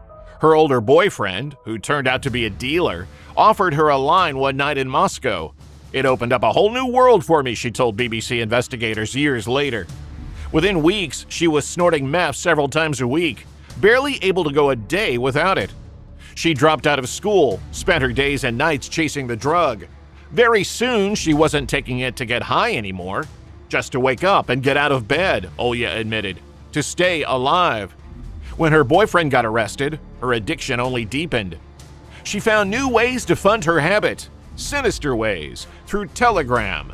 She discovered party meetups arranged by older men who would invite schoolgirls to snort together in exchange for free drugs. By 15, Olya was being pimped out to a 60-year-old client, trading sex for mephedrone or cash to buy more. He wanted a schoolgirl, she said. He'd either give me mephedrone or money, which I spent on mephedrone anyway. Then it got worse. Olya started recruiting her friends, literal middle schoolers, to come along so she could get a commission in drugs from the man. By 17, Olya was a skeleton. I looked like a skeleton. My nose was burned from the drugs. I couldn't eat. I couldn't sleep, she recalled. I didn't care about anything except the next dose. Her veins had collapsed from injecting. Nurses struggled to find a single vein to draw her blood during a health check. Her mother sent her to rehab, 7 months locked away trying to get clean. But the pool was too strong. Within months of release, she relapsed. Mephedrone wipes out everything, Olya said. Your sense of worth, your self-esteem, your love for yourself, for your family, for your friends. It's a ruthless drug. In May 2025, Olya was sentenced to 6 years in a penal colony for attempting to sell drugs. But Olya's story isn't unique. It's emblematic of an entire generation of Russian kids being lost to this substance. And the numbers are staggering. Researchers from Darkmetrics, a group that monitors Russia's darknet marketplaces, found that about 1/3 of all illegal drug transactions in Russia now involve mephedrone. In 1 month of 2024, over 312,000 customer reviews on just 4 major darknet sites were for mephedrone purchases. Since most users only leave reviews after their second or third purchase, that suggests as many as 700,000 individual mephedrone deals in a single month on those platforms alone. On one random day in 2024, researchers counted 617 kilograms of mephedrone available for sale on Russia's 2 largest darknet markets, roughly 1/3 of all drugs on the darknet that day. These numbers translate to millions of doses flooding into communities every year. Any teenager with a smartphone and some cryptocurrency can order mephedrone for delivery in their city. No questions asked. The human toll is mounting fast.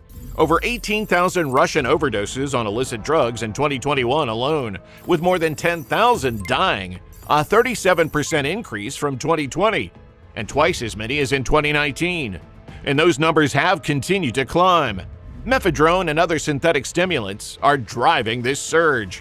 Hospitals report spikes in overdoses, psychotic breaks, even fatal accidents tied to meth binges. Some rehab workers estimate that every 3rd drug user in Russia's under 20 population is hooked on mephedrone. A lost generation. That's what they're calling themselves. On her 17th birthday, during a brief sober period, Olya addressed her followers in a live stream. Hi everyone, I'm completely sober today. She urged other teens to learn from her mistakes. Not long after, she was shooting up again. So how did it get this bad? Here's the thing about mephedrone. It's shockingly easy to make. Unlike heroin or cocaine, which rely on foreign-grown crops, mephedrone can be cooked up in any makeshift lab if you have the right chemicals. And those chemicals, the precursors, are flowing into Russia in a steady stream from China.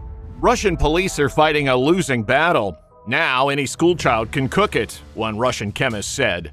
The BBC obtained copies of DIY manuals circulating on the dark net, 150-page guides that lay out each step in layman's terms. Someone with only high school chemistry knowledge can follow along.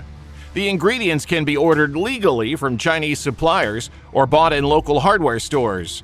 The equipment? Minimal. Plastic jugs, household glassware, basic protective gear. Maxim was 16 when he became a mephedrone cook. He described it as like assembling a Lego set. Mix bottle number 1 with number 2, then pour into number 3. Mephedrone became popular with manufacturers because you can make it in the kitchen, Maxim explained. No sophisticated lab required. No chemistry degree needed. The economics are irresistible. A kilogram of mephedrone costs about 30 to 150,000 rubles to produce, roughly $300 to $1,500 in chemicals and materials. But that kilo sells for around 2 million rubles on the street. Over $20,000, a markup of more than 10 times. Hundreds of small-scale labs have sprung up nationwide, from big cities to remote villages, operated by youthful amateurs looking to get rich quick. Police shut down more than 138 labs in 2024 alone. About half of all drug labs closed that year were making mephedrone. But for every lab they raid, new ones appear. The supply chain regenerates like a hydra. And distribution? That's where Russia's drug trade became truly unstoppable. Virtually all retail drug deals have shifted from street corners to online platforms. Encrypted messaging apps and darknet marketplaces host Amazon-like shops selling every intoxicant imaginable, complete with user ratings and customer service. Buyers pay in cryptocurrency and receive GPS coordinates for a hidden stash, called a clod, or dead drop, where the goods are concealed. Thousands of small drug packages lie hidden at any moment across Russia, taped under park benches, stuffed behind loose bricks and walls, hung in trees, buried underground, waiting for the purchaser to retrieve them. This contactless dead drop system means buyer and seller never meet in person, drastically reducing the risk of police stings. Everyone above the age of 14 in Russia knows about cladmen, a Russian term for stash man and dead drops, one drug lawyer says. There's even a clandestine handbook circulating called the Cladman's Bible, teaching couriers how to hide stashes and avoid leaving clues like footprints in the snow. The darknet market ecosystem has effectively made buying drugs as easy as ordering a pizza, with the anonymity of the internet wrapping everyone in a protective cloak. This has fueled a billion-dollar enterprise run by tech-savvy organized crime groups. These syndicates operate like startups. Slick branding, promotional videos, customer loyalty programs. In one outrageous PR stunt, traffickers in Moscow projected their darknet site's logo onto a high-rise building and sent a bus emblazoned with a QR code through the streets. They've turned mephedrone dealing into a 21st century e-commerce industry, profitable, efficient, and brutally violent under the surface. Couriers who lose packages or cross their bosses have been found beaten. Videos of these punishments get posted as warnings to others. But here's the critical advantage for the crime syndicates. Mephedrone is the ideal commodity. It can be mass-produced domestically with precursor chemicals imported from China. They aren't constrained by having to smuggle in plant-based drugs from abroad. Everything is produced here apart from cocaine, one Telegram-based dealer explained. Everything else is made by local chemists. Chinese chemical factories, some of the same ones that supply fentanyl precursors globally, have found eager Russian buyers. They advertise openly, selling raw materials for mephedrone. In 2023, a Chinese company even marketed special deals on mephedrone precursors for the Russian market after its executives were busted for selling fentanyl ingredients in the West. Traffickers purchased 3 chemicals labeled as ordinary products. For example, pesticides, according to Dan, an underage precursor smuggler interviewed by the BBC. They shipped them through existing trade routes, exploiting the loose customs borders of the Eurasian Union. Barrels of precursors get hidden among tons of legitimate Chinese goods. Electronics, clothes, even sex toys. Anything from sneakers to vibrators, Dan says. They often route through Kazakhstan to avoid direct China-Russian checkpoints. Once the shipments reach Moscow's gigantic wholesale markets, like the Yuzhny Dvorada Southern Gates Depot, these chemical barrels vanish into the shadows. A single drum of clear liquid amid thousands of imports. In the constant influx of goods from China, a barrel of precursors can easily be hidden, investigators note. From there, the ingredients are parceled out to clandestine kitchen labs nationwide. It's a supply chain from hell, virtually impossible to fully interdict, continuously feeding the production of poison that reaches every Russian city. Even when cooks or couriers get caught, the machine keeps running. Take Maxim, the 17-year-old cook. After several successful batches and tens of thousands of rubles made, his luck ran out one July morning when police raided his apartment. He was arrested with 700 grams of product and a heap of chemicals. Sitting in jail awaiting trial, Maxim felt oddly relieved at first. It was a long-awaited rest, he wrote, no longer living in constant paranoia of a bust. But he soon faced a choice: spend more than a decade in jail or enlist to fight in Ukraine in exchange for a pardon. Maxim chose the war. In a letter to his mother, he explained bluntly that he would rather take his chances on the battlefield than rot in a cell until his 30s. He was sent to the front in mid-2023. He never returned. Officially listed as missing in action after his unit was wiped out in combat. Russian prisons are full of young cladmen and amateur chemists like Maxim. Many are now being funneled to the front lines as cannon fodder. The drug trade is literally feeding Russia's war machine with its broken youth. But the devastation doesn't stop at prisons. It's seeped into the ranks of Russia's military. As Russia's war in Ukraine drags on, drug use among Russian soldiers has reportedly become widespread, especially the use of synthetic stimulants like mephedrone. Frontline troops, mired in a living hell of constant shelling and death, are turning to drugs as a desperate escape. One investigation found that the drug use is widespread in the Russian army, both on the front lines and in rear units, with perhaps 1 in 10 soldiers regularly using substances.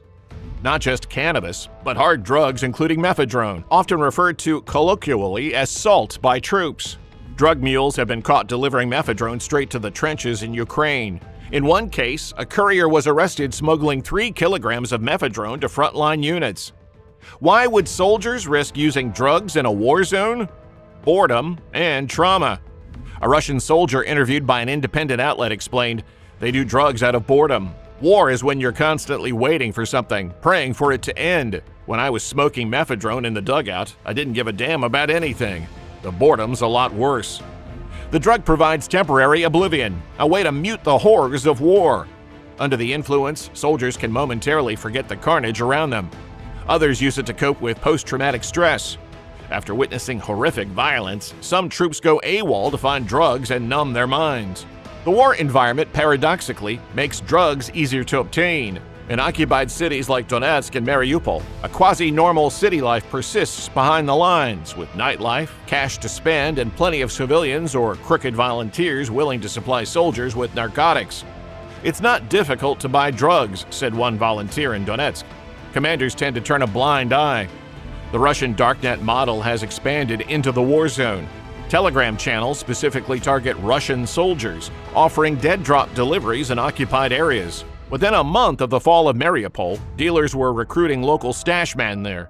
They even gave out free sample packages to get troops hooked. Some soldiers themselves have become petty dealers, bringing drugs from home or sourcing from locals to sell to their comrades. The consequences for the Russian military are dire. Intoxicated troops are less effective, more prone to accidents. There have been incidents of overdoses on base. One unit in Kherson had to medevac a man who collapsed shaking and sweating, a suspected mephedrone overdose that enraged his fellow soldiers who refused to serve with him thereafter.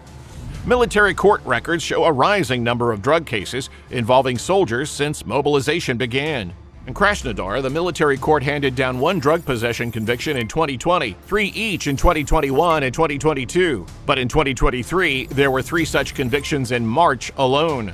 Some offenders have had their sentences quietly softened due to their combat service. For example, one soldier caught with 2 grams of mephedrone only received probation instead of the normal 3 to 10-year prison term. Such leniency hints at an unspoken acknowledgement by authorities that drug abuse in the ranks is becoming a systemic problem tied to the stresses of war.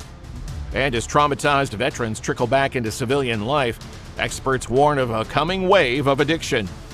The annual death toll from illicit drugs has more than doubled since 2019, one analyst noted. A gruesome trend likely to continue as the stress of war eats away at society and traumatized soldiers return. The war abroad is feeding the drug epidemic at home, creating a vicious cycle of national self-destruction. So, what does all this add up to? The story of Meow Meow in Russia isn't just about a drug. It's about a society in steep decline. All the threads intertwine: a youth hopeless about the future, self-medicating into oblivion, a predatory criminal underworld flourishing in the shadows, a government focused on external wars while a public health catastrophe festers at home, a military increasingly filled with addicts and expendables. This is the portrait of a nation gnawing at its own foundations, a modern empire quietly poisoned from the inside. Consider the implications if an entire generation is lost to addiction or imprisonment. These teenagers and 20-somethings should be Russia's next engineers, teachers, leaders. Instead, countless are ending up in graveyards, rehab clinics, or jail cells. Many bright young minds, like Maxim, the DIY chemist, have channeled their talents into the drug trade or ruined their prospects with criminal records. In 2024, Russian authorities admitted that every third drug lab they shut down was making mephedrone. The problem is both ubiquitous and deeply entrenched. Social trust and stability are eroding. In some communities, ordinary citizens live in fear of the crime and disorder spawned by the local drug economy. Or they grieve children lost to overdoses. Families are being torn apart, parents losing their kids to this substance, or kids left orphaned when addict parents succumb. The moral fiber of society frays when bare walls, a stained mattress, and one syringe for 5 people, as Olya described her drug den, become a common scene in a nation's suburbs. Economically, a populace dulled by drugs or funneled into illicit enterprises cannot contribute to growth. Russia is already suffering brain drain and population decline. The drug epidemic accelerates both. It's siphoning off youth into a black hole. Public health systems are strained by rising HIV and hepatitis infections spread by needle sharing and by mental health crises stemming from stimulant psychosis. Russia now has one of the worst HIV epidemics outside Africa, thanks in part to injecting drug use. Culturally, the mephedrone wave signifies profound disillusionment. The apocalyptic tone in young users' blogs is palpable. They refer to themselves as a lost generation with no direction. "It was all a lie. I let my family down. I let everyone down," one addict wrote in despair. Many of these youths were born around the turn of the millennium. They've grown up entirely under Vladimir Putin's regime. Their resort to heavy drug use can be read as an indictment of a society that offers them no honest hope or purpose. Mephedrone provides an instant but illusory escape from a reality they view as bleak. Even some soldiers fighting in Russia, ostensibly a patriotic duty, are consuming drugs to escape the horrors and filth they've witnessed. The rot is everywhere, from the village schoolgirl trading her body for a dose, to the conscript getting high in a trench, to the businessmen and officials who themselves quietly indulge in or profit from this drug trade. This kind of widespread moral and physical decay is not sustainable. If current trends continue, the collapse of Russia's social order may accelerate. The war in Ukraine, costing tens of thousands of young lives and causing immense trauma, feeds the drug crisis, which in turn hollows out the human capital needed for any post-war recovery. Analysts have compared Russia's synthetic drug scourge to the American opioid epidemic. But there's a key difference. Russia's crisis is intertwined with an active war and a rigid authoritarian system, making its trajectory potentially even more explosive. Are we witnessing one of the forces that led to a nation's downfall? History has examples. Great empires weakened from within by public health disasters. the gin epidemics of Imperial Britain, the opium crisis of Qing China. For Russia, Meow Meow could be an Achilles heel, an endemic affliction eroding the vitality of the nation. In the end, the Meow Meow drug is destroying Russia in a very literal sense, destroying the bodies and minds of its youth, corroding the integrity of its institutions when even some police and soldiers succumb to or exploit the trade, shredding the bonds that hold communities together. Each addict lost to paranoia or overdose, each family extorted by a dealer, each young dealer jailed or killed. They're like individual bricks crumbling in the edifice of the state. The Kremlin may boast of military might or moral superiority over a decadent West, but within its own borders, a profound decadence is spreading. A generation high on fantasy while the nation's future slips away. The sight of schoolchildren scrounging for hidden drug stashes in playgrounds or streaming their injection sessions online feels like something out of a post-apocalyptic novel. Yet it's real in today's Russia. As one Russian narcotics officer lamented, "We stopped the big hashish supply. We stopped the big heroin supply. Something had to replace it, and mephedrone arrived." The war on drugs has become a war within, and Russia is losing. The very strictness of the regime's drug policy, harsh punishment, little emphasis on rehabilitation, may be backfiring, pushing the trade into more agile, covert forms, preventing addicts from seeking help due to fear of imprisonment. Unless something dramatic changes, this dystopian spiral will continue. Russia fought a war abroad while the real war, the one inside its own borders, was being lost quietly. No headlines, no speeches, just bodies. So, what do you think? Can a nation recover when an entire generation has been swallowed by addiction? Is this what the fall of an empire looks like from the inside? Let us know in the comments, and don't forget to subscribe to Fall of Nations for more analysis on the forces tearing nations apart from within.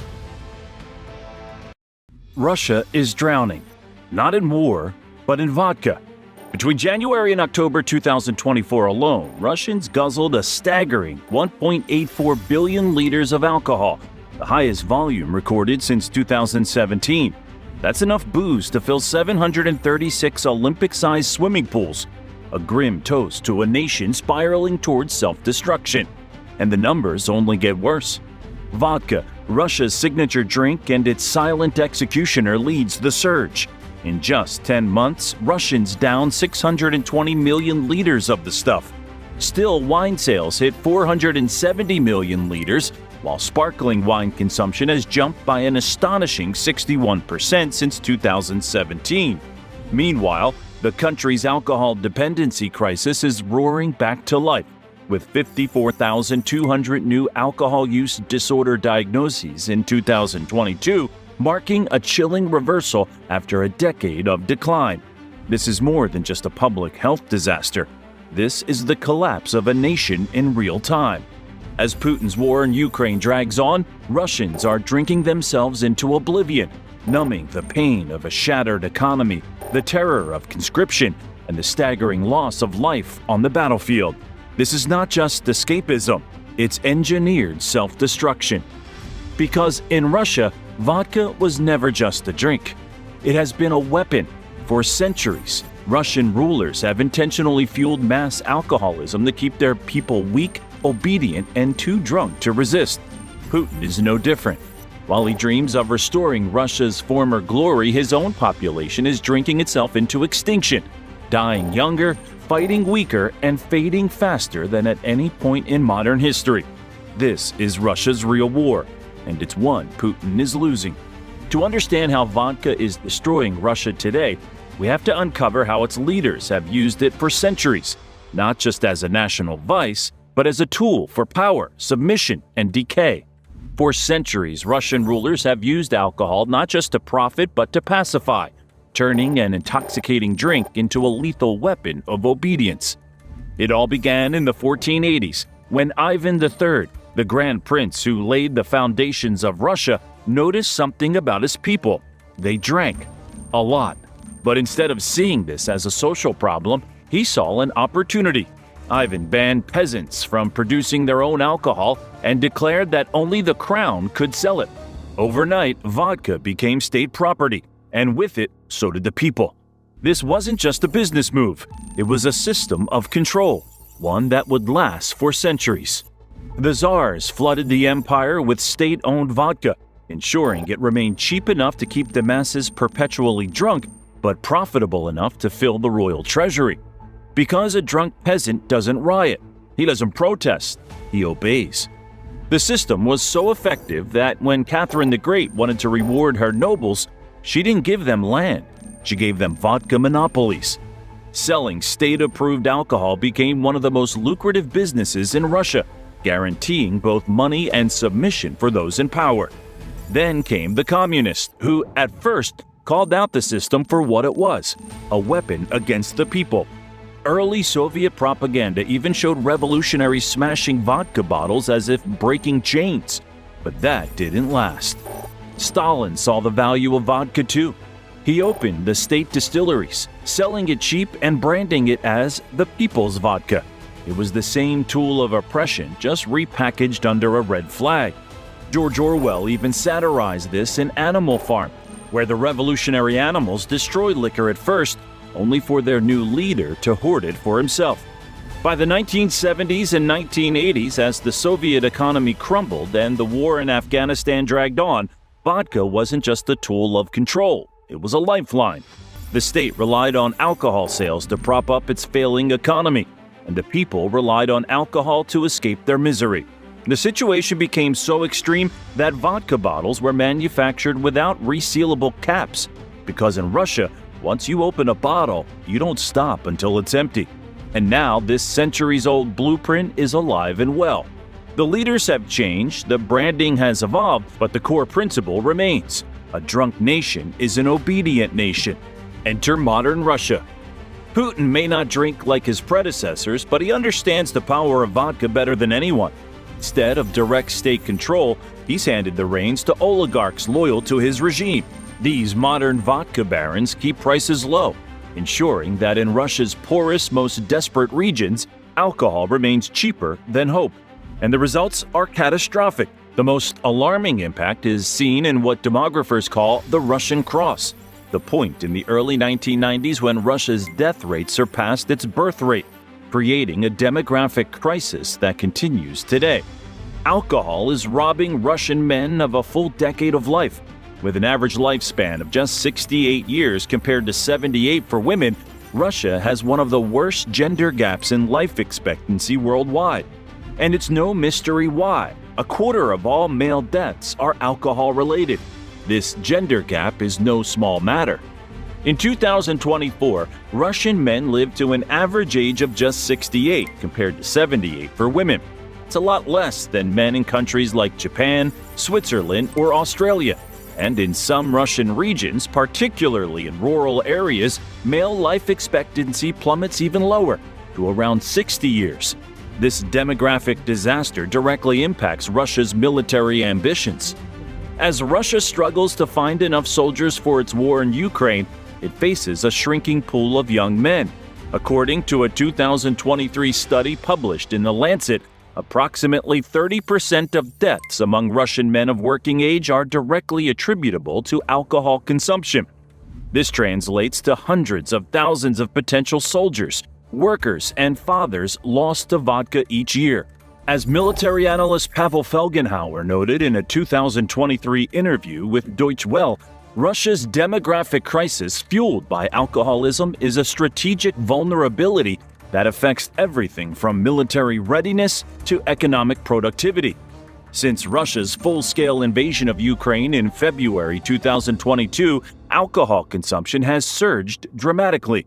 According to RBC, a Russian business news outlet, vodka sales jumped by 10% in the first year of the war alone. The pattern is eerily familiar. During the Soviet-Afghan War in the 1980s, alcohol consumption also spiked, as it did during the Chechen Wars of the 1990s.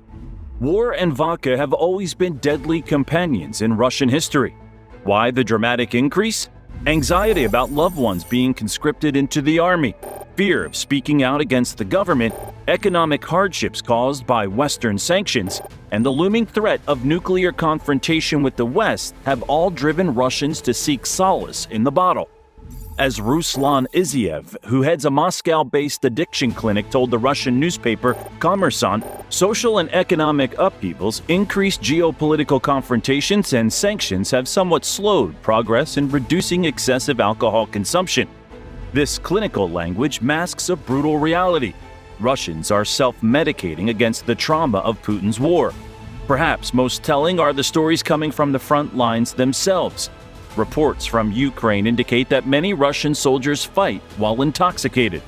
Ukrainian intercepts of Russian military communications, verified by Western intelligence agencies, have revealed Russian commanders complaining about drunken soldiers being unable to perform basic military tasks. Some captured Russian soldiers have admitted they were given vodka before assaults to steady their nerves, a practice dating back to the Second World War. The devastation extends far beyond just health statistics and military readiness. The social fabric of Russia is unraveling under the weight of its alcohol crisis. In the Republic of Karelia, a region in northwestern Russia, local authorities proposed restricting alcohol sales in October 2024, citing horrific mortality figures. According to the region's health minister, Mikhail Oklopov, alcohol-related deaths in Karelia increased by 10% in the first half of 2024 alone. "We are losing our population," he stated bluntly in a regional government meeting, as reported by Reuters. According to Russia's Interior Ministry, in 2023, more than 40% of all violent crimes in Russia were committed by people under the influence of alcohol.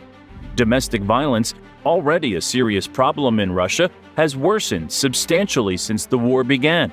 A 2023 report by the Russian Justice Initiative found that alcohol was involved in more than 60% of domestic violence cases. Then there's the economic toll. The Russian economy loses an estimated 2 to 3% of its GDP annually due to alcohol-related productivity losses, healthcare costs, and premature deaths, according to a 2023 study by the Higher School of Economics in Moscow. That's roughly equivalent to what Russia spends on education each year. Russia has tried to tackle its alcohol problem before.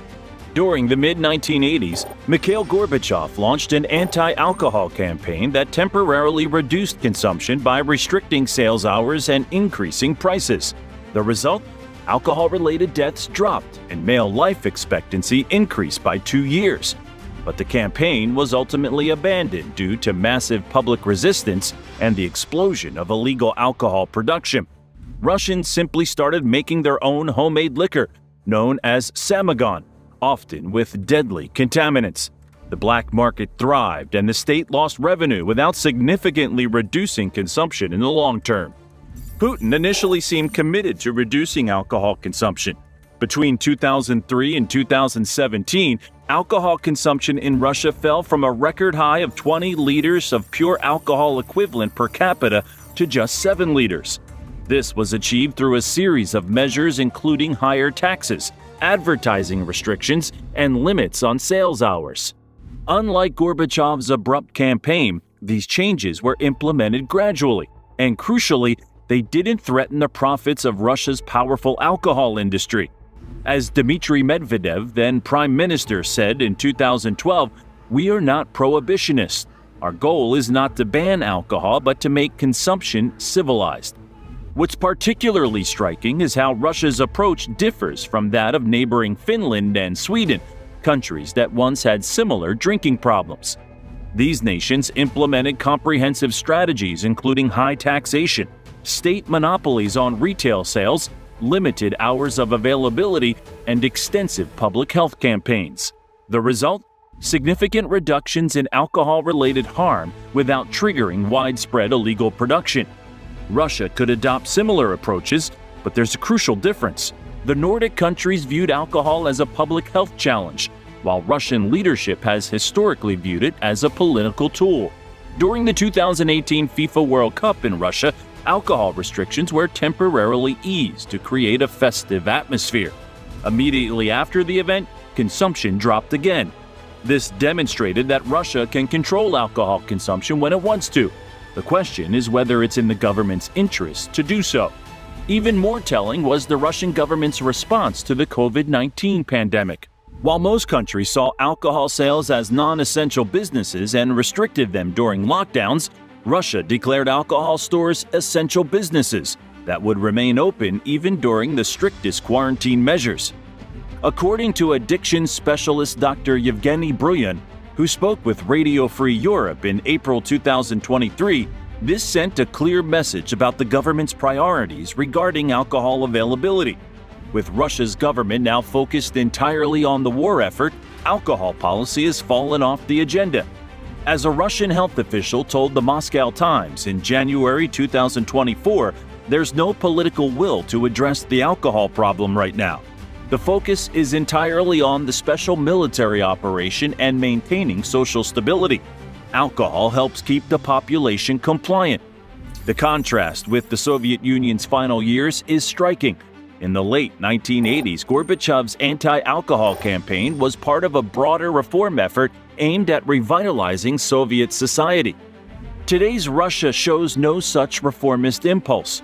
Instead, as political scientist Vladimir Gelman noted in a 2023 article for the Journal of Democracy, the current regime appears content to manage Russia's decline rather than address its fundamental problems.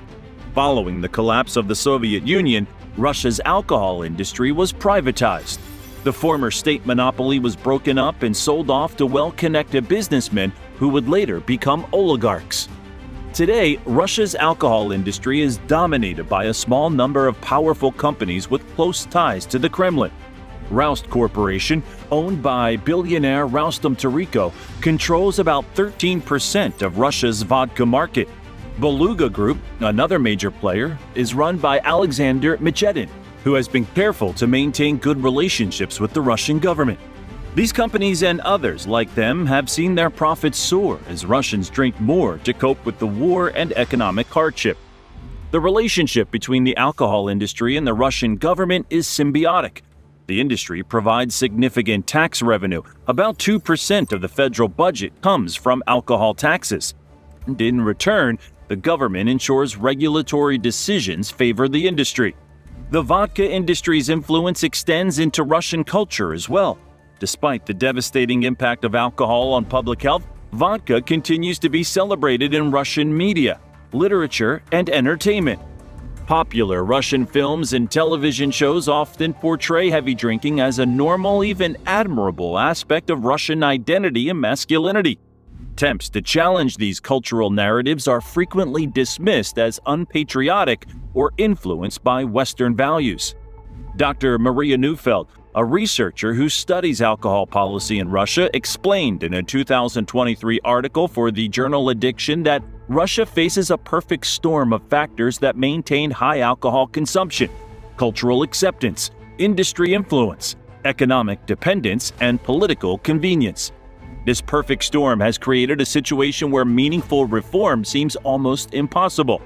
A Russia weakened by demographic collapse and widespread alcoholism is not just a humanitarian tragedy, it's a global security concern. As male life expectancy drops and the working-age population shrinks, Russia's economic and military power will likely decline. This could lead to greater instability in a nuclear-armed state, raising alarming questions about command and control of Russia's vast nuclear arsenal. Russia maintains the world's largest nuclear stockpile with approximately 5,889 nuclear warheads as of 2024, according to the Federation of American Scientists. The safe maintenance and control of these weapons requires a stable, skilled workforce of nuclear technicians, military officers, and security personnel. As alcoholism continues to devastate Russia's working-age male population, precisely the demographic that staffs these facilities, the risks of accidents, miscalculations, or security breaches grow substantially. Some security analysts have begun to take note. A 2023 report by the Atlantic Council warned that Russia's demographic crisis, exacerbated by alcoholism, creates unpredictable dynamics within a nuclear power. The report noted that as Russia's conventional military capabilities decline due to population shrinkage, the country might become more reliant on its nuclear deterrent, concerning prospect for global security. Russia is not alone in facing addiction challenges. The United States is grappling with an opioid epidemic that has many similarities to Russia's vodka crisis. Both involve addictive substances being widely distributed among populations suffering from economic insecurity and despair. Both have resulted in declining life expectancy. The key difference, however, is that in the U.S., the opioid crisis is recognized as a national emergency, with significant resources directed toward addressing it. Russian historian and alcohol expert Mark Lawrence Schrad pointed out in a 2023 interview with Business Insider that alcohol has historically served as a social anesthetic during times of national trauma in Russia. This pattern continues today, with increased vodka consumption correlating with periods of political repression and economic hardship. Alcoholism itself can lead to unpredictable social explosions. Social media videos from 2023 and 2024 show increasing incidents of public drunkenness and alcohol-related disorder, particularly in regions hardest hit by military conscription. In September 2024, police in Novosibirsk had to respond to a riot that broke out when a local store ran out of discounted vodka, an incident that was quickly scrubbed from Russian news sites but spread on Telegram channels. Even more concerning is the growing problem of alcohol-related extremism. A 2024 report by the Carnegie Endowment noted that alcohol consumption is increasingly linked to extremist violence in Russia, with far-right groups deliberately recruiting in environments where heavy drinking occurs. The report warned that the combination of nationalist ideology, economic grievance, and alcoholic disinhibition creates a volatile social mixture. If current trends hold, Russia is heading for demographic collapse. The United Nations estimates that the country's population will plummet from 146 million today to around 135 million by 2050. But the real crisis isn't just numbers. It's who is disappearing. The sharpest decline will be among working-age men, the very people Russia needs to fuel its economy, fight its wars, and sustain its future. And the effects are already here. In Russia's rural regions, vodka isn't just a drink. It's a slow-motion death sentence. Families shattered, violence surging, entire communities fading. A 2023 survey by Russia's Public Opinion Foundation found that 68% of Russians consider alcoholism a very serious or extremely serious problem, yet they feel powerless to stop it. And the Kremlin? Silent. This isn't just a Russian tragedy, it's a global threat. A Russia crippled by alcoholism is unstable, unpredictable, and dangerous. It's not just the people drinking themselves into oblivion, it's the officials, the soldiers, the policymakers who are steering the country's future. What happens when a nuclear-armed nation is run by men drowning in vodka? Yet, despite everything, some Russians are fighting back. Grassroots groups, including Russian Alcoholics Anonymous, continue their work despite being labeled foreign agents. Local health officials push for reforms, only to be shut down by bureaucrats who profit from the alcohol industry. Meanwhile, a younger generation, watching their fathers and grandfathers drink themselves to death, is drinking less than their predecessors. As Leo Tolstoy once wrote, "Alcohol is a poison, harmful to the soul and body. Therefore, it is a great sin to drink alcohol and to offer it to others. And it is an even greater sin to produce and sell this poison." More than a century later, Russia's leaders are still committing that sin. The question isn't whether vodka is destroying Russia. The evidence is overwhelming. The real question is, does Russia have the will to save itself? And if it doesn't, what happens next? Drop your thoughts in the comments. Is this crisis reversible? Or is Russia already too far gone? And make sure you subscribe to our channel for more great content.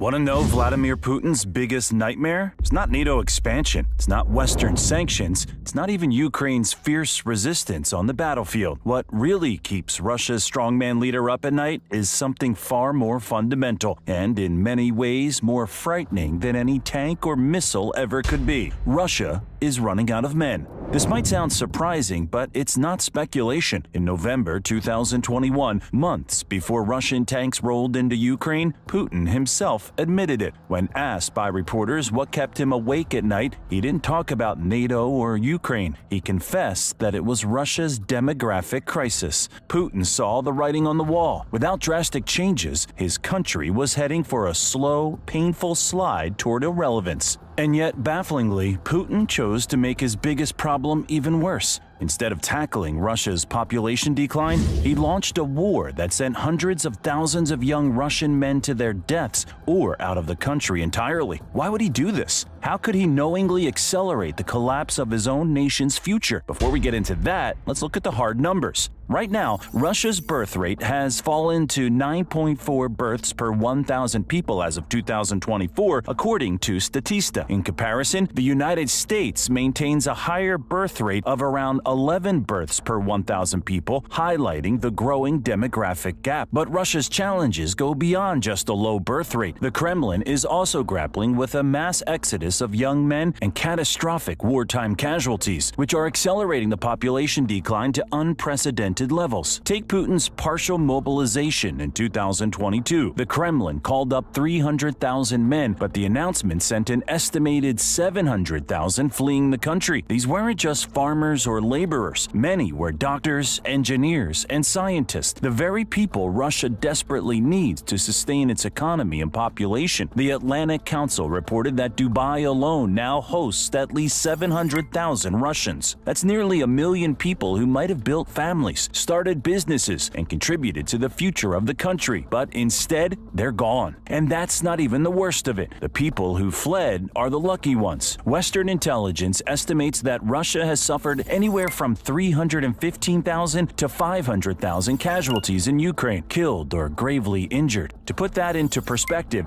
that's the population of a city like Atlanta, Georgia, wiped out in less than 2 years. Experts have noted that Russia is losing more men in this war than in all of its other conflicts since World War II combined. But it's not just the numbers that are alarming, it's who these casualties are. The losses aren't evenly distributed. Poor, rural regions like Buryatia, Tuva, and Dagestan, areas with historically higher birth rates, are bearing the brunt of the war. Activists in Dagestan have counted more war dead in their small region than the Kremlin admits for the entire country. In some cases, young men from these regions are 10 times more likely to die in Ukraine than their counterparts in Moscow or St. Petersburg. It's a demographic carpet bombing of the last pockets of fertile regions in Russia as the government exploits communities with few economic opportunities, luring young men into a war that does nothing for them or their families. And it gets worse. The men who are dying or fleeing are exactly the ones Russia can't afford to lose. Even before the war, Russian men had some of the shortest life expectancies in the developed world, an average of just 68 years. Lower than Libya or Bangladesh. Alcoholism, smoking, poor healthcare, and widespread rural poverty were already killing them at alarming rates. Now, the war has turbocharged that crisis like nothing else in modern Russian history. This isn't just a wartime problem. It's a crisis with deep historical roots going all the way back to the collapse of the Soviet Union. In the 1990s, when the Soviet Union collapsed, so did Russia's birth rate.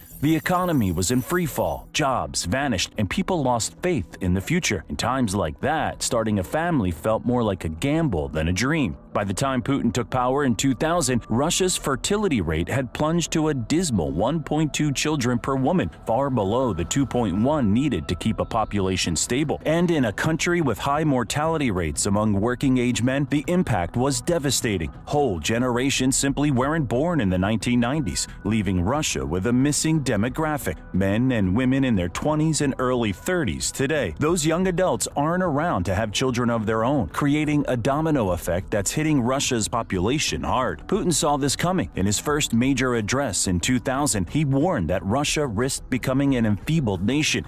things didn't change. By 2006, he tried throwing money at the problem with the famous maternity capital policy, offering cash incentives for families to have more kids. For a brief moment, it seemed like it was working. Russia's fertility rate climbed to 1.8 by 2015, but the so-called baby boom wasn't built to last. Economists found that it was tied more to high oil prices than any long-term social change. When oil revenues dropped and Western sanctions hit after Russia's 2014 annexation of Crimea, the trend reversed itself. By 2021, fertility rate had slumped back to around 1.5, and in urban centers like St. Petersburg, it was even worse. In desperation, Putin resurrected a Soviet-era medal in 2022, rewarding women with 10 or more children with 1 million rubles, around $11,000. Here's the problem. Who can realistically afford to have 10 children in a country plagued by economic uncertainty, sanctions, and a grinding war? And even if people wanted to, how could they, when the men who would be fathers are either fleeing the country, dying on the battlefield, or constantly fearing the next mobilization? Imagine being a 25-year-old Russian thinking about starting a family. You're living in a country where you might get drafted at any moment, inflation is eating your savings, and your future looks bleak. Is it any wonder Russia's birth rate keeps hitting new lows? This isn't just about money or politics. It's about the deep uncertainty created by the Kremlin's aggressive foreign policy. The result? A multi-layered crisis. Men are dying on the front line. Men are fleeing the country, and the ones who stay behind are too uncertain about their future to start families or invest in Russia's long-term success. It's not just the birth rate that's suffering. The exodus of working-age men is starving businesses of labor. So many men have vanished, either drafted or escaped, that companies are now hiring older workers and even prison inmates to fill the gap. Reports suggest the Ministry of Defense is even trying to recruit men in their 50s and 60s to fight. It's not a recruitment strategy, that's desperation. Even if the war ended tomorrow, the damage is done. According to experts, Russia's population is on track to lose millions more people in the coming decades. The Economist predicted a population drop from 144 million to around 129 million by 2050. But that was before the war. Now, estimates are even more sobering. The United Nations projects that by 2100, Russia could shrink to just 74 million people,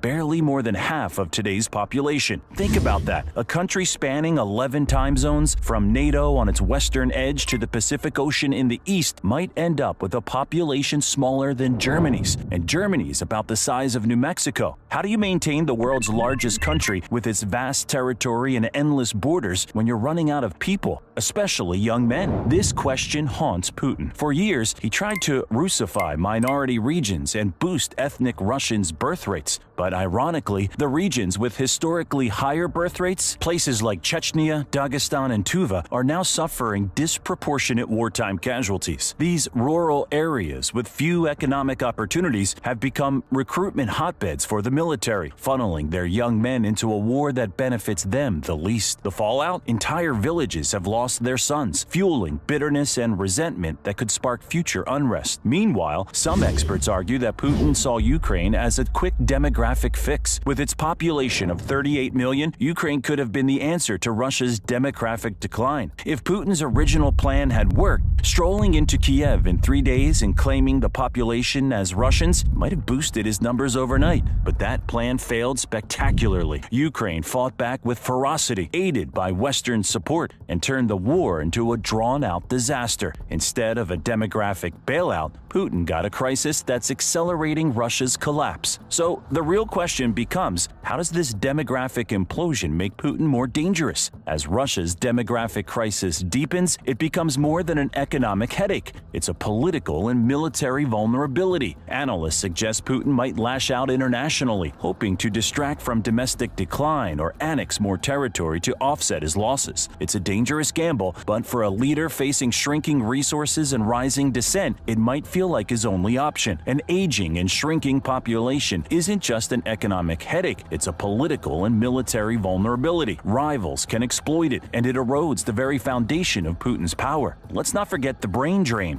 Russia spent decades cultivating a tech sector to diversify beyond oil and gas. Now, over 100,000 tech workers have fled to places like Dubai, Istanbul, and Yerevan, taking their skills and startups with them. They're building futures that don't include Moscow. So imagine being Putin, watching your best minds leave and your potential fathers come home in body bags.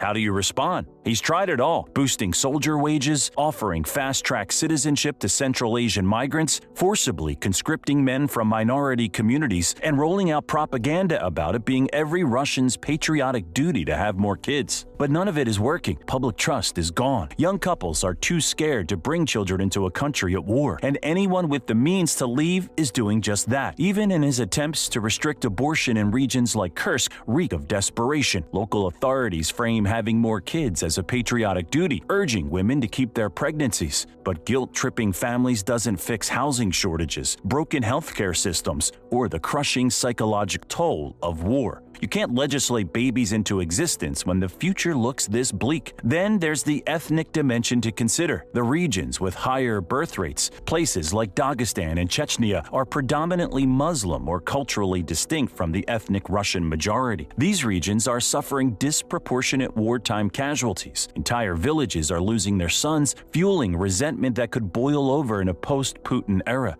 Imagine leaders in these regions asking, why should we keep sending our men to die for Moscow? Why should we stay under a government that doesn't protect us or even treat us as equals? Meanwhile, Russia's historical reluctance to embrace immigration is biting it hard. Migrants from places like Tajikistan and Uzbekistan are lured in with promises of decent wages and a shot at Russian citizenship, only to have their passports confiscated and be encouraged to sign military contracts. It's a brutal paradox. The Kremlin needs these migrants to fill labor shortages, but also sees them as disposable soldiers. Word's already spreading that going to Russia might lead you straight into the trenches, a PR disaster for a country desperately needing workers. So, could Russia turn things around with real reforms, improving public health care, tackling alcoholism, creating genuine economic opportunities for young families? Maybe, but that would require rooting out corruption, decentralizing power, and redirecting military spending into social programs. Let's be honest, none of this aligns with how Putin runs his government. Even if reforms were possible, time isn't on Russia's side. Demographic recovery takes decades. Meanwhile, the labor market, army ranks, and regional stability are crumbling right now. The man shortage isn't some distant threat. It's already here, destabilizing the foundations of Putin's regime. And yet, despite all this, some believe Russia might keep doubling down, banking on short-term military victories or energy deals with countries like China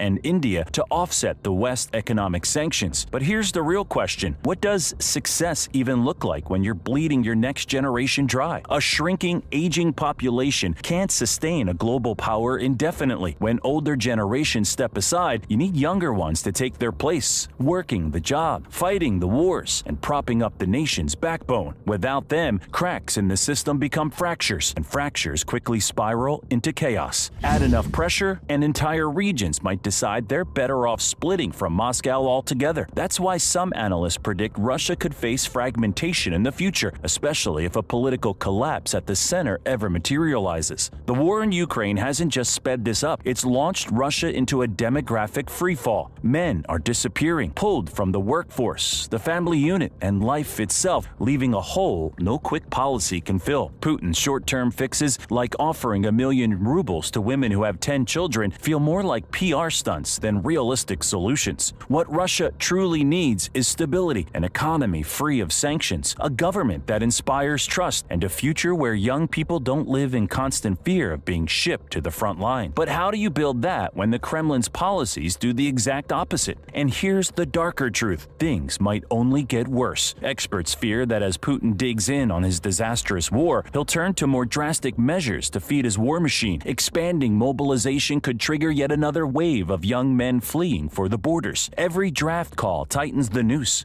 pushing the birth rate lower and leaving the country with even fewer people to carry its weight. The demographic grave is only getting deeper. This leads us back to the core problem. Russia is running out of men. What was once a slow decline has turned into a nosedive. Fast forward 5, 10 or 15 years, and the picture grows even bleaker. Entire regions in Siberia and the Far East will be hollowed out, with no young people left to develop industry or infrastructure. Families will shrink further, leaving mothers without partners and fewer children to build the next generation. A larger chunk of the population will be elderly, sick, and reliant on a social safety net that's already fraying. And through it all, the Kremlin will insist that everything is fine, that the war is winnable, that the West is teetering on collapse. At some point, that starts sounding less like confidence and more like delusion. You can't project power on a global scale without people to fill the ranks, man the factories, or drive innovation. Nuclear weapons might scare off invaders, but they won't stop economic stagnation or a collapsing labor force. Russia might have the largest landmass on Earth, but what good is it if it's half empty, dotted with decaying towns, and run by an aging population that can't keep the lights on? And this is the cruel paradox of Putin's vision. He dreams of resurrecting a mighty Russian empire, one that commands respect and fear on the world stage. But the policies he's enacted, militarism, crackdowns on dissent, alienating his brightest minds, and waging a ruinous war, tearing his own country apart. It's a self-inflicted collapse growing worse by the day. Some in the West might see this as poetic justice, fitting consequence for Russia's aggression in Ukraine. But for millions of Russians, ordinary people who never asked for this war, it's a tragedy. They're caught in the crossfire of a failing regime, watching their country crumble from within while simply trying to live in peace, raise families, and find hope in the future. So here's the real question. Can Russia pull itself out of this demographic nosedive? Or is Putin's empire doomed to keep shrinking, literally and figuratively, until there's nothing left but a shadow of what it once was? The answer to Russia's demographic crisis might lie in a dramatic pivot, ending the war, launching real reforms, and fostering stability. But given Putin's track record, that seems like wishful thinking. Instead, the war grinds on. Mobilizations drag more men to the front, and the exodus of young, capable Russians continues unabated. The men who might have built families, driven innovation, and powered Russia's future are disappearing, some in body bags, others across borders, and none are returning anytime soon. This demographic disaster doesn't just weaken Russia, it makes Putin more dangerous in the short term. A leader watching his empire collapse demographically might lash out, seeking to distract or compensate with aggressive military moves. Could we see another war? A direct confrontation with NATO? A massive expansion of conscription or harsher crackdowns? Nothing feels off the table for a regime backed into a corner, grasping for survival. This is the paradox Putin faces. The war he thought would strengthen Russia has only sped up its decline. His gamble to annex Ukraine's population for a quick demographic fix has backfired spectacularly. Ukraine isn't under Russian control. Its people are fighting back, and Putin is left with a shrinking, hollowed-out country that can't sustain itself. And the truth is simple. You can't maintain a superpower on empty cradles and missing fathers. You can't fund pensions, staff factories, or fill barracks if your population is aging and fleeing. No amount of propaganda or quick-fix policies, whether medals for mothers of 10, forced conscriptions, or promises of fast-track citizenship, can stop the demographic decline. Sooner or later, the cracks become too wide to ignore. This isn't just a problem for Russia, it's a problem for the entire global balance of power. A shrinking, unstable Russia could fragment, destabilize regions, or become more erratic on the world stage. And that's the chilling reality. Putin's policies have turned a slow demographic decline into a full-blown meltdown. With each passing week, Russia's future becomes bleaker. Fewer young people, more military coffins, and a government that refuses to change course. Whether it's through reforms or collapse, something has to give. What do you think happens next? Will Russia finally address its demographic meltdown, or will it keep sending its men to die in a war that's already crippling the very future Putin claims he's defending? Will the country open its doors to millions of immigrants to fill the gap, effectively changing the face of Russia for generations to come? Or will the Kremlin clamp down even harder, fueling more desperation and more emigration? Let us know your thoughts on this monumental crisis that could reshape not just Russia, but the entire global balance of power. Thanks for watching, and don't forget to like, share, and subscribe for more great Fall of Nations content. Russia isn't on the verge of collapse. It's already entered it. Not with explosions, not with revolutions, but with a slow, silent death from within. The government still exists on paper. The map still says Russia, sure, but Beneath the surface, something far more dangerous is unfolding. A hollow collapse. The institutions, gutted. The regions, withholding taxes. The security services, fragmenting into warlord armies. And in Moscow, a regime shredding its own talent just to stay in control. This isn't a return to 1991, it's something far worse. A time of chaos where the Russian state remains intact while everything inside it falls apart. And the longer it drags on, the more dangerous it becomes. Not just for Russia, but for the entire world. Let's break it down. When the Soviet Union collapsed in 1991, it was ugly, but it was a political divorce. Ministries became ministries under new flags. Taxes still got collected. Police still showed up. Trains still ran. The successor states that emerged were messy, corrupt, often brutal, but they functioned. There were institutions. There was continuity. There was someone to pick up the phone when the world called. What Russia faces now is fundamentally different. This isn't about new borders or new flags. It's about a state that looks perfectly normal from the outside while rotting from the inside. A zombie-like government, a hollow shell where the machinery of power still hums, but none of it actually works. Historians have seen this pattern before. In the 17th century, Russia went through something eerily similar, a period of total internal collapse that lasted over a decade. The dynasty died out. The central government evaporated. Warlords, pretenders, and foreign powers all carved up the country, while famine killed up to a third of the population. The borders stayed the same, the state did not. And 400 years later, the conditions for that kind of implosion are being rebuilt, deliberately, by the very system designed to prevent it. The reason comes down to one man's obsession with staying in charge and the machine that he built to guarantee it. Political scientists have a name for what Russia has become. They call it a personalist autocracy, a system where every decision, every appointment, every ruble flows through a single leader. And research from the University of Chicago, covering 179 countries over decades, has found something devastating about these regimes. They consistently underperform on every metric that matters. Lower GDP growth, just 1.37% annually, compared to 2.31% for institutionalized autocracies and 2.4% for democracies. Worse public services, higher risk of conflict, and the most dangerous finding of all, that they're structurally incapable of surviving the departure of the person at the top. Why? Well, because of something that we call the talent shredder. In a personalist system, competence is a threat. A charismatic governor who solves problems can steal the spotlight. A capable general who inspires loyalty in the ranks, he becomes a rival. A brilliant minister who tells the truth becomes a liability. So what does the system do? It promotes the safest people, not the smartest, the loyal, not the skilled, the silent, not the bold. Over time, the entire bureaucracy is filled with yes men and obedient performers. Analysis of Russia's political elite by the Marshall Center shows that 60% of the most powerful figures have sat in their positions for decades, drawn almost exclusively from the security services or Putin's personal circles in St. Petersburg. It's not a government, it's a loyalty club wearing official uniforms. And there's a layer that most people miss: the internal culture of humiliation. When power is built on fear, you don't need written rules. Everyone understands that one wrong phrase, one inconvenient truth, one moment of independence can end your career, or worse. That atmosphere selects a very specific type of person: the obedient performer, not the builder, not the crisis manager, not the professional who tells you what you don't want to hear. The system breeds a bureaucracy that functions only when someone at the top is giving orders, and freezes the moment that that voice goes silent. And it goes deeper than just the top brass.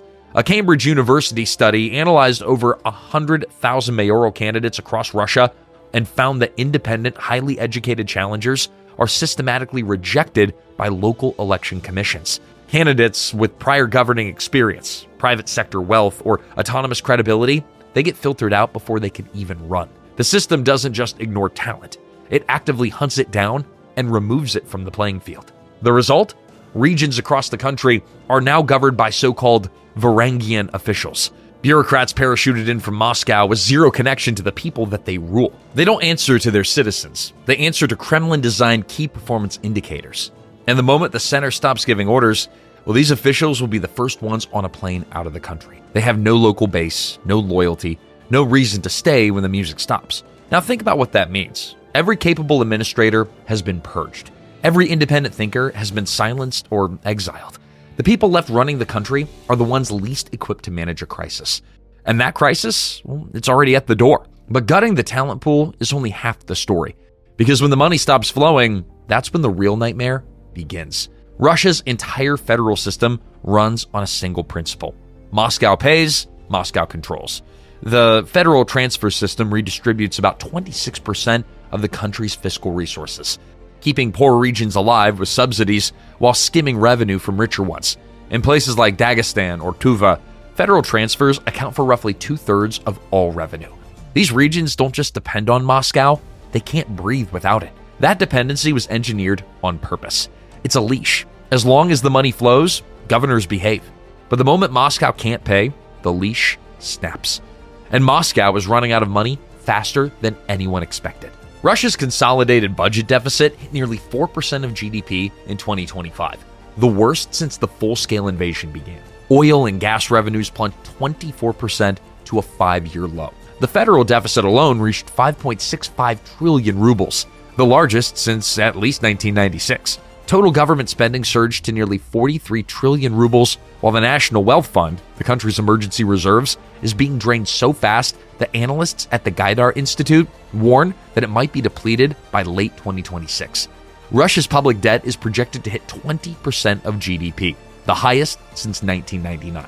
And here's the squeeze that nobody in Moscow wants to talk about. The war is eating the budget alive. Military spending has consumed a record share of federal resources, crowding out everything else.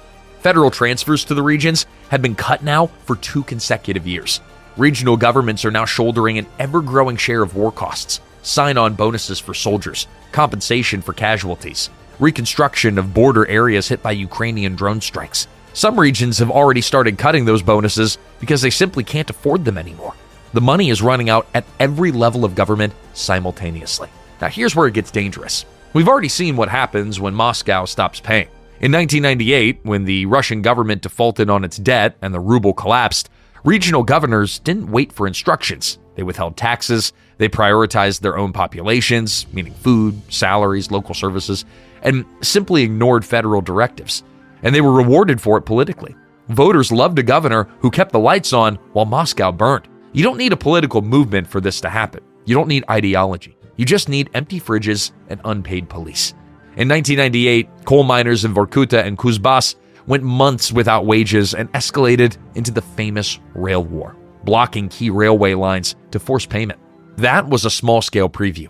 The next one would be a full feature. A future version of that scenario would be exponentially worse, because the regions are now even more dependent on Moscow than they were in the 90s. The federal government has replaced risky regional debt with low-interest budgetary loans, deepening the financial addiction. If the center collapses, the regions, well, they don't have a fallback plan. They've got nothing. And that's when the death spiral kicks in. The center gets weaker, so it pays less. Because it pays less, it receives less in tax revenue. Because it receives less, it pays even less. Decrees from Moscow stop being executed, not because of ideology, but because nobody gets rewarded for obedience anymore. Wealthier regions like Moscow and the Urals start hoarding their own resources. Poorer regions sink into humanitarian crisis. The state doesn't break apart on a map, it just stops functioning at the regional border. And when the money dries up, something far more dangerous fills the vacuum. Not ideology and not revolution, violence. Russia already has a sprawling ecosystem of privatized force.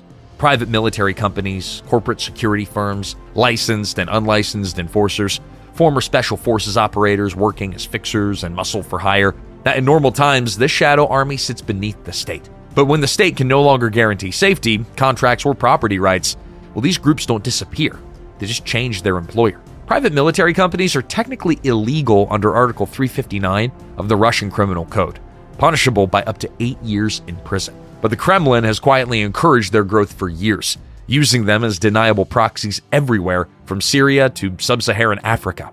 Wagner proved that the model works. You build your own intelligence network, you sign up your own resource contracts, recruit your own army, and when your patron falls, you simply just find a new one. In a hollow collapse, thousands of returning war veterans became a recruitment pool for whoever can pay. Russia has already suffered more than 1.2 million battlefield casualties since February of 2022, according to CSIS. That's more losses than any major power in any conflict since World War II. Up to 325,000 are dead. Hundreds of thousands more wounded, many permanently disabled. Russia is already seeing spikes in violent crime linked to returning fighters, including ex-convicts who were recruited straight from prison to serve on the front lines. These men came home to an economy that can't employ them and a state that can't support them. Local governors, business oligarchs, organized crime bosses, all of them will compete for this pool of trained fighters. Violence becomes a market. Armed groups fight over transit routes, resource sites, and the protection of local elites. Russia has a dark preview of exactly what that looks like. In the late 1990s, after the first Chechen War, the separatist government's failure to maintain order turned kidnapping into Chechnya's primary economy. Between 1996 and 1999, rogue commanders and criminal networks abducted hundreds of people for ransom, generating over $200 million. In 1998, 4 foreign telecom engineers were kidnapped in Grozny and beheaded when negotiations failed. That wasn't chaos for the sake of chaos, it was a business model. Once armed groups discovered that a human body is basically a bank account with legs, that lesson doesn't unlearn easily. And when a state hollows out, that model, it scales, and fast. But we haven't even reached the most terrifying part of this story yet. Hey, if you're finding this breakdown valuable, be sure to subscribe to Fall of Nations. It helps us bring you deeper analysis that the mainstream media won't touch. Now, what does daily life actually look like inside a hollow state? It's not a sudden blackout, it's a slow, suffocating decay. A hospital may stay open, but the medicines that used to arrive through Moscow's based supply chains stop coming. A school holds classes, but the teachers haven't been paid in months, and the curriculum gets replaced by whatever the local strongman decides matters. Police still wear uniforms, but they become hired enforcers for whoever can feed them. Courts still exist on paper, but justice, it goes to the highest bidder. Property rights evaporate. You don't own your apartment because you have papers. You own it because you can defend the door. Banks are trust plus central coordination. Insurance is trust plus courts. Courts are trust plus enforcement. When those links snap, modern life collapses layer by layer. First, high-tech services. Then, everyday essentials. Then, basic safety. The people who can leave do. Russia's brain drain is already staggering. An estimated 900,000 people have left since 2022. Primarily young, highly educated professionals in IT, finance, and medicine. The country was short 2.2 million workers by the end of 2024, with 70% of companies expecting labor shortages. Russia's natural population declined by 596,000 people in 2024 alone, a 20% jump from the year before. The fertility rate has sunk to 1.4 children per woman, barely above the all-time low set in 1999. Carnegie researchers now call this demographic crisis more dangerous than the previous one, because the shock absorber that saved Russia last time, immigration from former Soviet states, well, that's largely dried up. In a collapse scenario, that exodus goes from a drain to a flood. And the people who can't leave? Pensioners, disabled citizens, wounded veterans returning from Ukraine with shattered bodies and no safety net. The last time that Russia saw anything comparable after the Afghan war in the 80s, violent crime exploded across the country. This time, the scale is incomparably larger. Environmental protections break down too, because enforcement, it costs money that nobody has.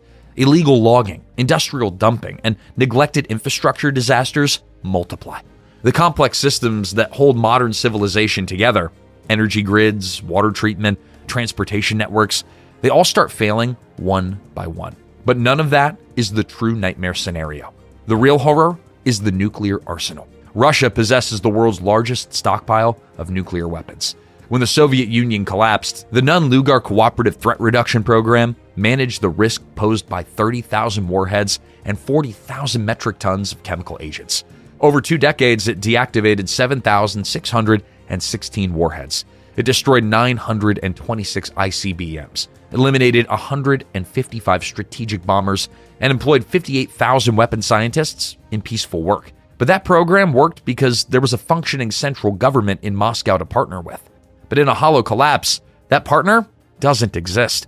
The authority to control nuclear storage facilities could devolve to local commanders, regional warlords, or the privatized security forces of whoever happens to control the territory. This is the nuclear Yugoslavia scenario the world narrowly avoided in 1991. Except this time, the center has been deliberately hollowed out of the professional competence needed to manage it. One unsecured facility, one desperate commander, one black market buyer. That's all it takes to turn a regional collapse into a global catastrophe. So who steps in when Russia can't govern itself? The most likely candidate? It isn't the West, it's China. Over the last 2 decades, Beijing has built a sophisticated system of rescue lending, a transactional form of aid where cash and infrastructure are exchanged for long-term access to natural resources. Since 2000, China has provided over $240 billion in rescue loans to more than 20 countries in financial distress. The playbook is called the Angola model. Liquidity now, resources forever. For a hollowed-out Russia, China wouldn't offer charity. It would offer a deal, money to keep the security services paid and the lights on in major cities, in exchange for exclusive rights to Russia's oil, gas, and minerals, and dominant influence over its strategic direction. Chinese-linked security contractors could end up guarding extraction sites deep in Siberia and the Far East. The country would remain, of course, Russia on a map, but its core economic and political functions would be managed from Beijing. This isn't speculation. China has already applied this exact model in resource-rich but institutionally weak states like Sudan, Angola, and the Central African Republic.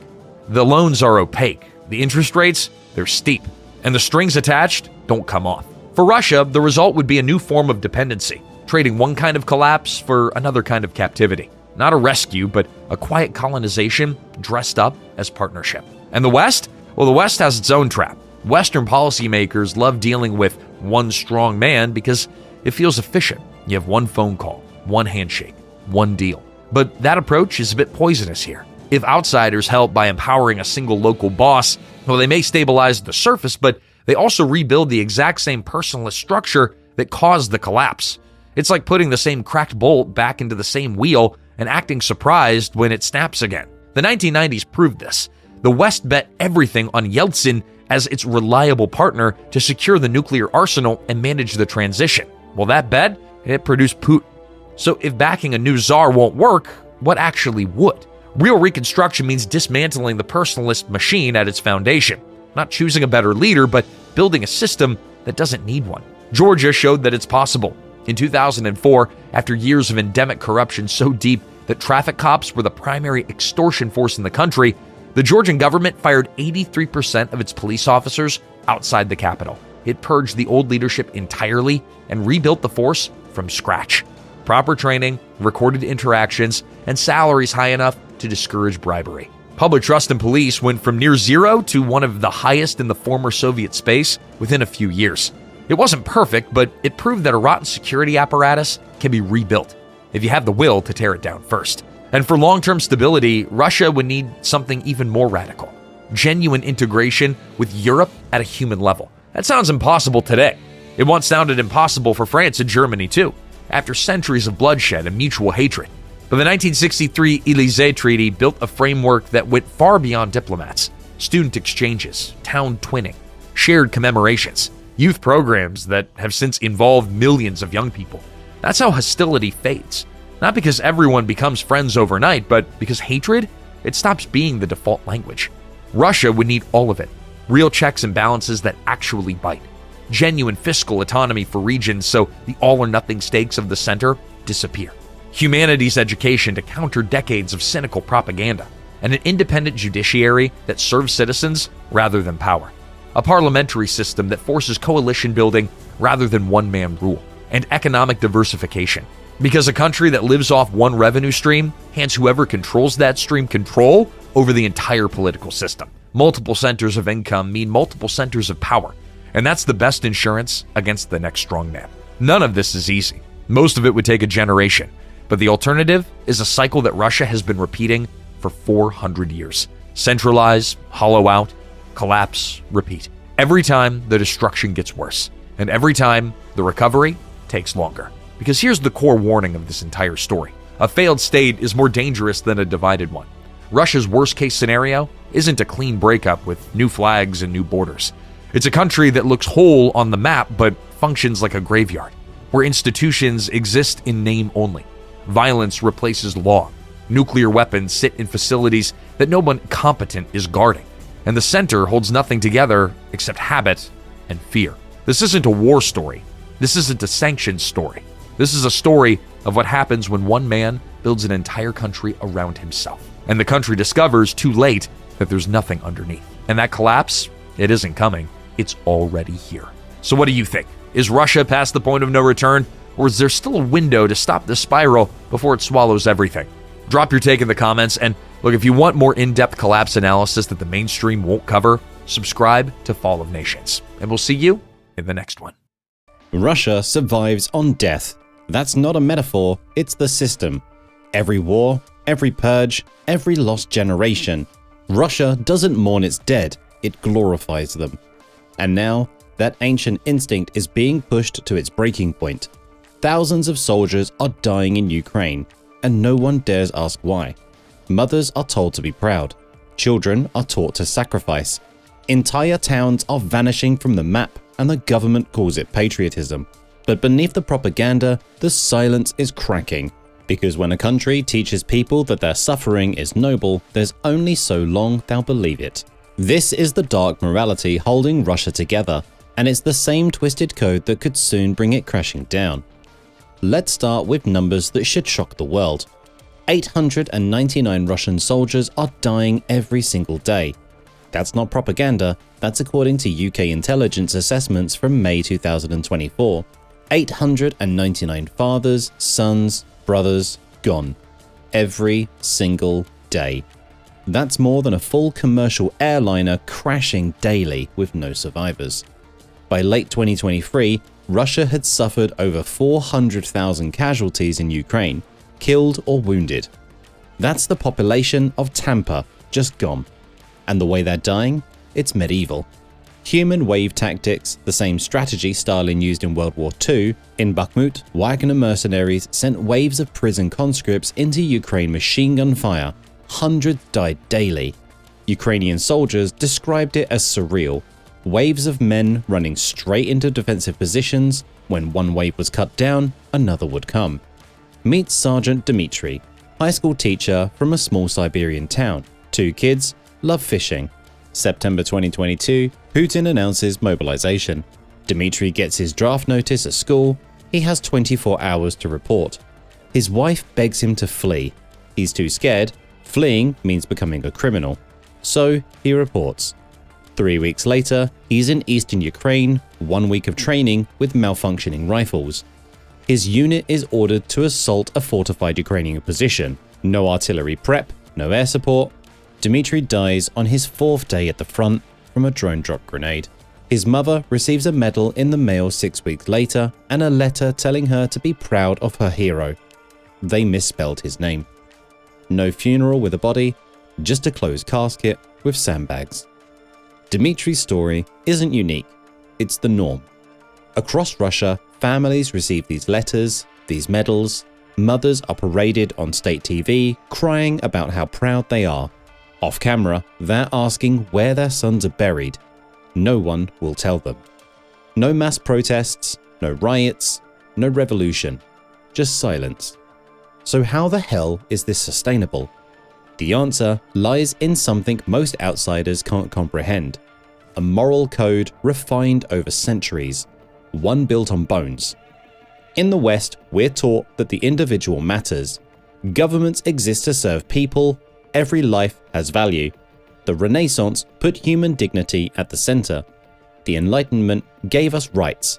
Democracy gave us a voice. In Russia, none of that happened. Russia never had a Renaissance, never had an Enlightenment.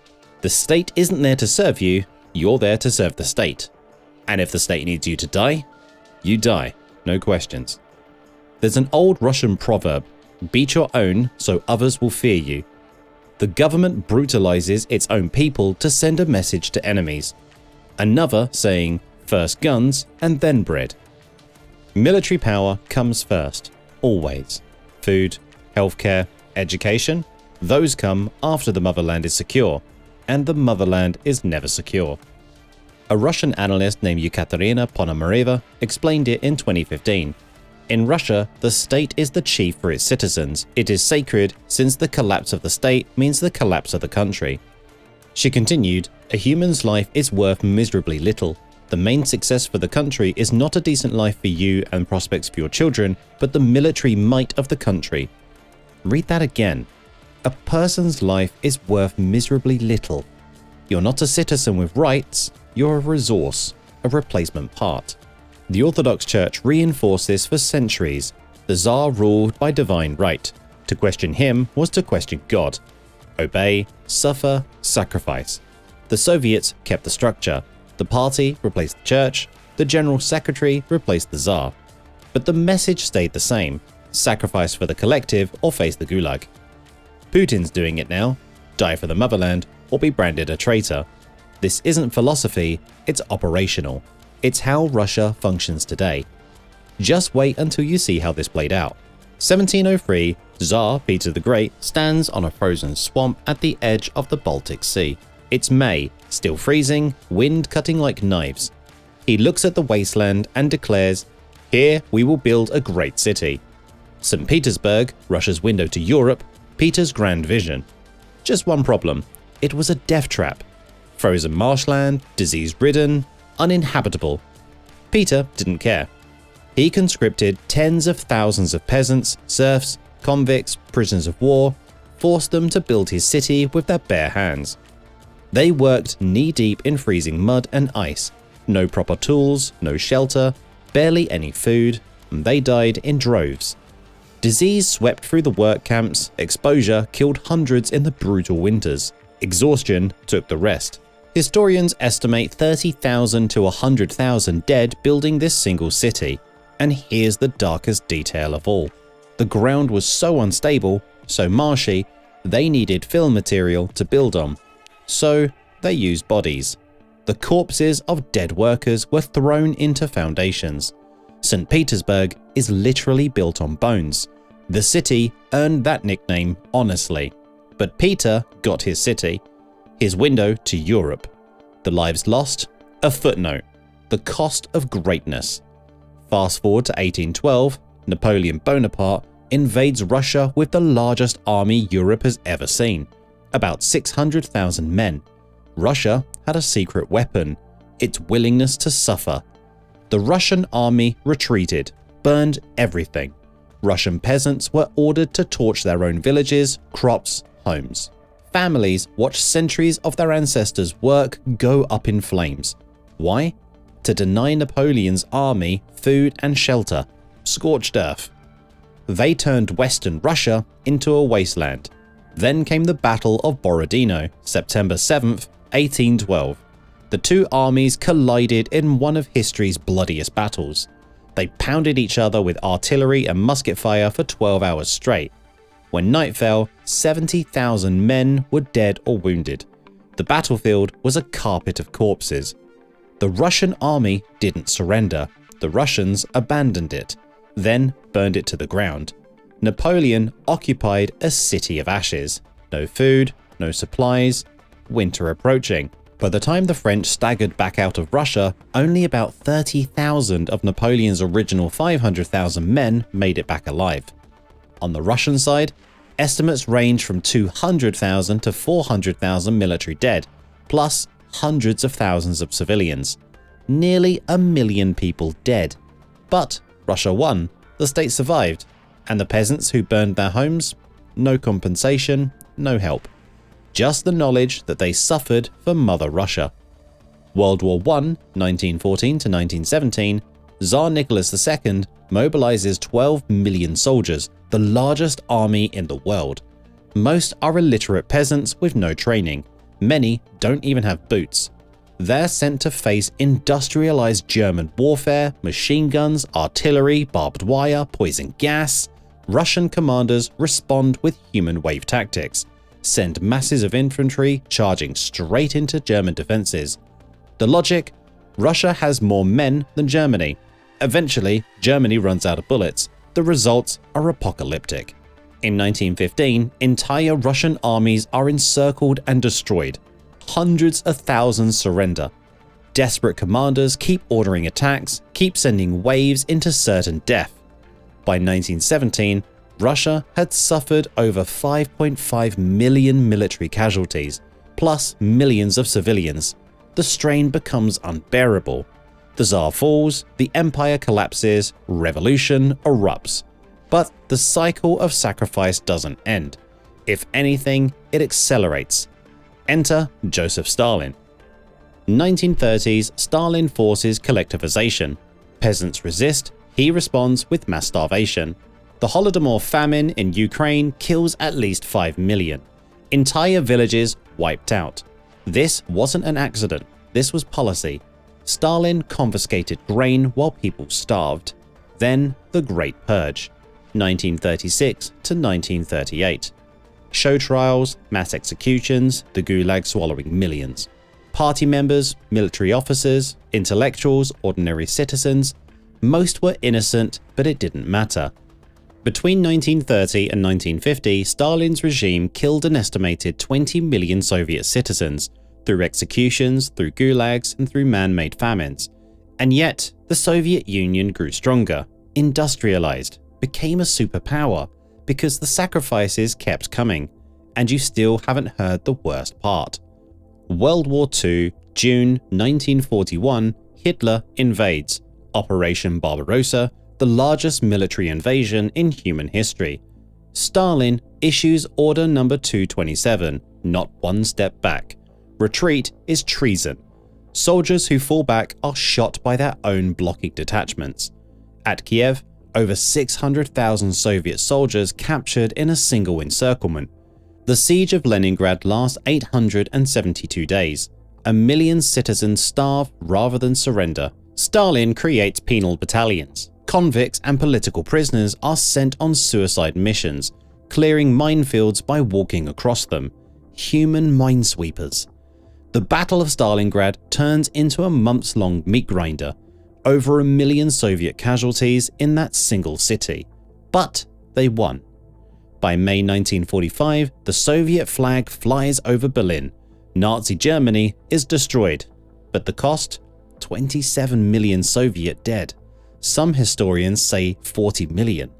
For every American killed fighting Germany, the Soviet Union lost 80 people. Entire generations wiped out, whole villages had no men left. One grandmother, Katerina, lost her husband at Stalingrad, a tank driver, burned alive. Her 2 sons were arrested in the purges before the war, sent to gulags, and she never saw them again. After the war, authorities told her to be proud, that their sacrifices saved the motherland. No grave, no closure, just a medal and orders to move on. After the war, veterans returned to poverty. Some POWs were even accused of treason for the crime of having surrendered and sent to labor camps. The state had won, that's all that mattered. Every single time, the same formula. Throw bodies at the problem, sacrifice millions if you have to. And every single time, it worked. Russia survived, the state endured. Until now. Because Putin's making the same bet in Ukraine. And this time, the math isn't adding up. Vladimir Putin came to power in 1999 with a simple promise: restore Russia's greatness. He called the Soviet collapse the greatest geopolitical catastrophe of the 20th century. The loss of empire was the catastrophe in Putin's mind. He revived Soviet symbols, glorified the Great Patriotic War. Even Stalin got rehabilitated, his crimes downplayed, his strength celebrated. The message: Russia is a nation that endures suffering and emerges victorious. The West with its human rights and democracy, weak, degenerate. Russia with its willingness to suffer, strong, eternal. February 2022, Putin invades Ukraine, full-scale invasion. He expected it to be over in days. Ukrainian government would flee. He was catastrophically wrong. Ukraine fought back fiercely, and Putin's military started falling apart. But the tactics, straight from Stalin's playbook. Massive artillery barrages leveling cities, and when that didn't work, human wave assaults. At Bakhmut, Wagner became the purest distillation of this approach. Wagner recruited tens of thousands of convicts from Russian prisons. The deal: fight for 6 months in Ukraine and you're free. Refuse, rot in prison. The men got minimal training and were sent to the front. At Bakhmut, a city with little strategic value, Wagner sent wave after wave into Ukrainian positions. They were cut down by the hundreds daily. Ukrainian defenders described it as surreal, like a zombie movie. One Ukrainian soldier said, "They just keep coming. We run out of ammunition killing them. They don't care." Wagner ground up thousands of lives for a single ruined city. By autumn 2023, UK intelligence estimated 460,000 total Russian casualties, more than the Soviet Union lost in 9 years in Afghanistan in less than 2 years. One British official said Russia's approach represents a grotesque disregard for the lives of its own soldiers, but Russian society just accepted it. September 2022, Putin announces mobilization. 300,000 men ordered to report. Small protests crushed within hours. Thousands arrested. Meet Alexei, math teacher, mid-30s, wife and 2 kids. Gets his mobilization notice delivered to his school. His wife begs him to run. Alexei is more terrified of becoming a fugitive, so he reports. 3 weeks of chaotic training, then straight to the front. Killed in his first week. Artillery strike. Body never recovered. His wife is told he's a hero, gets a small pension, barely enough to feed the kids. State TV shows up, camera rolling, and they ask if she's proud. What can she say? She says yes. Off camera, she's falling apart. This is happening across Russia, thousands of stories. Then June 2023, Prigozhin snapped. He's been feuding with Russia's defense ministry, accusing them of using his men as cannon fodder. Wagner siege Rostov-on-Don, shot down Russian helicopters. An armored convoy rolled towards Moscow. For 48 hours, the world watched in shock. Parts of the military stood aside. Some locals cheered. It looked like a coup. Putin cut a deal. Prigozhin stepped down. 2 months later, Prigozhin's plane mysteriously exploded mid-flight. But the mutiny revealed something. Loyalty in Russia is transactional. When the center looks weak, people hedge their bets. Still, no mass uprising, no revolution, just silence. Why? The answer is generations of conditioning. In Russia, suffering is sanctified, sacrifice is holy. The Orthodox Church preached martyrdom for centuries. Suffering brings you closer to God. The Tsars weaponized it, the Soviets weaponized it, Putin's weaponizing it now. From childhood, Russians are taught their nation is always under siege. The Mongols invaded, Napoleon invaded, Hitler invaded, now NATO is encircling us. The message, only a strong state can protect you. Only sacrifice ensures survival. Personal freedom? Dangerous. Look at the chaos of the 1990s after the Soviet collapse. Better to have order even if it costs freedom. This conditioning runs deep, multi-generational. Your grandmother survived Stalin by staying silent. Your grandfather survived World War II by never questioning. They taught your parents, keep your head down, trust no one, and your parents taught you. Fear plays a massive role. In Putin's Russia, dissent is criminalized, calling the war a war, 15 years in prison. Criticizing the military, prison. Protesting, often followed by conscription as punishment. So people stay silent, they double think, support everything in public, keep doubts private, because anyone could be an informant. This creates atomization, everyone fends for themselves, zero trust. Social trust in Russia is among the lowest in the world. You can't organize a revolution when no one trusts anyone. Then there's 24/7 propaganda. State TV tells them Ukraine is run by Nazis. NATO is preparing to invade. Russian soldiers aren't dying for conquest, they're defending the motherland. Many genuinely believe this, and those who don't, many have left. In 2022 alone, 1 million Russians fled. IT workers, journalists, engineers, artists, the people most likely to organize resistance, they're in Kazakhstan, Georgia, Dubai. What's left is a filtered population. Either you believe the propaganda, or you're too scared to act, or you've left. There's a Russian word, avos. It means maybe it will work out, or maybe it won't, but it's beyond my control. Learned helplessness on a national scale, but silence only works for so long, and the cracks are forming. Russia's dark morality kept the state alive through centuries of catastrophe. Invasions, famines, revolutions, world wars. Every time, the system survived by throwing bodies at the problem. And it worked. The state endured. But here's what that approach doesn't account for: long-term consequences. Because while Russia was busy glorifying sacrifice, it was hollowing itself from within. Start with demographics. Russia's population was already in steep decline before the war, birth rates falling since the 1990s.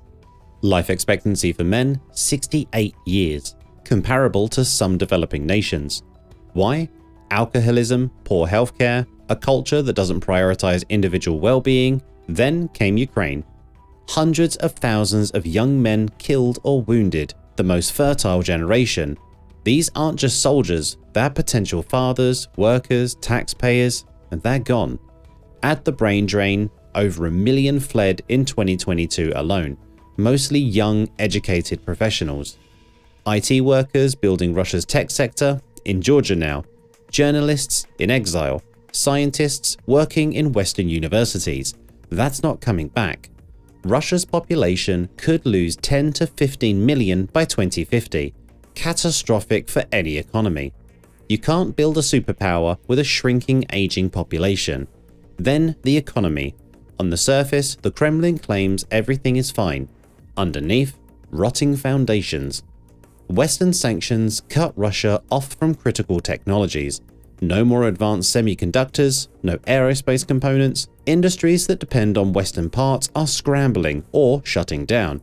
Russia's car production collapsed. Airlines cannibalized planes for parts. The oil and gas sector, Russia's economic backbone, is under immense pressure. Europe pivoted away from Russian energy, new pipelines to China and India can't make up for the difference. And war spending is eating the budget alive. Defense spending has skyrocketed. Infrastructure crumbles. Healthcare and education get scraps. Russian hospitals lack basic supplies and schools are falling apart. But state TV shows shiny new tanks and missiles. Guns before bread, always. The corruption makes it worse. Oligarchs have siphoned billions, money that should have gone to modernization. It's in offshore accounts instead, or tied up in London real estate. And here's where the hypocrisy gets glaring. Putin sends hundreds of thousands of working-class men to die in Ukraine. But the elite, the children of oligarchs and high-ranking officials, they're not on the front lines.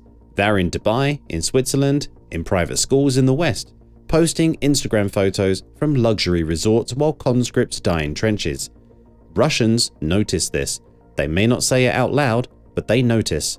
When the powerful don't sacrifice while demanding sacrifice from everyone else, resentment builds. Quietly, slowly, but it builds.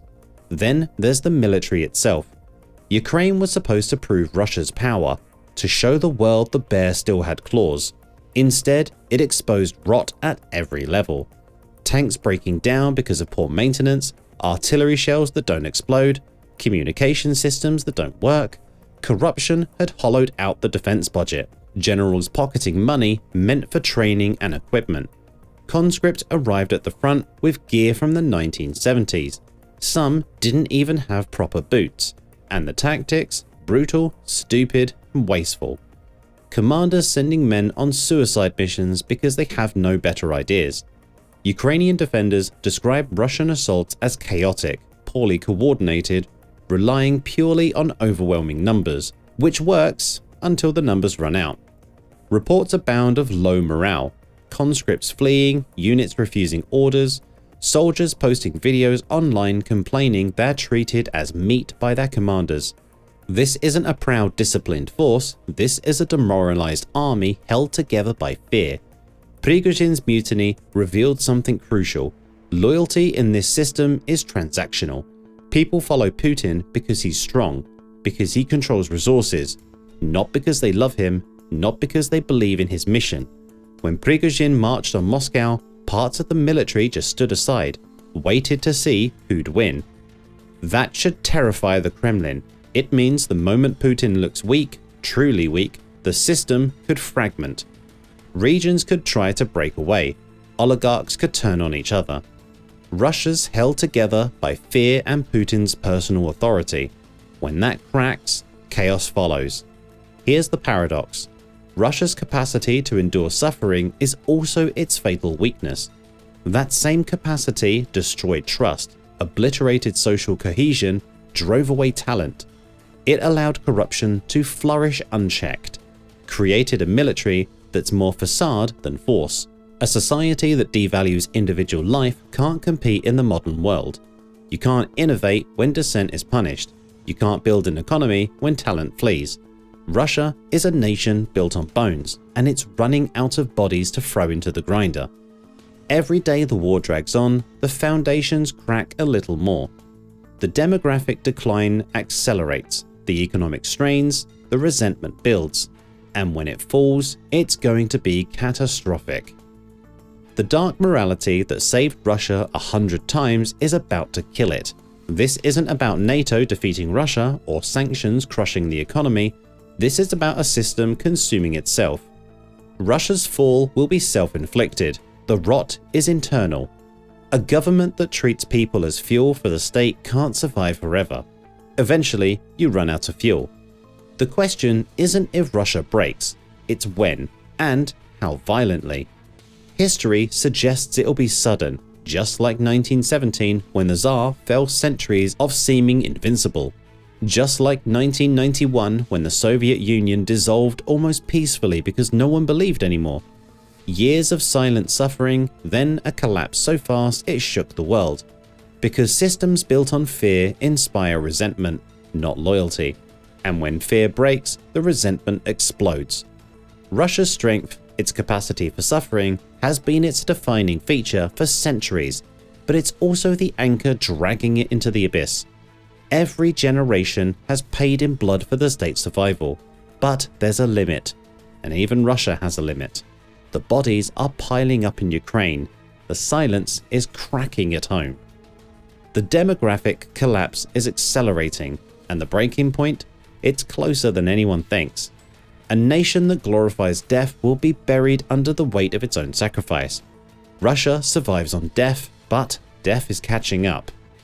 Do you think Russia can survive this cycle? Or is the collapse already in motion? Drop your thoughts below and subscribe to Fall of Nations for more deep dives into Fall of Empires. The emergency call came in at 4:55 a.m. Neighbors in Kemerovo screaming in their building.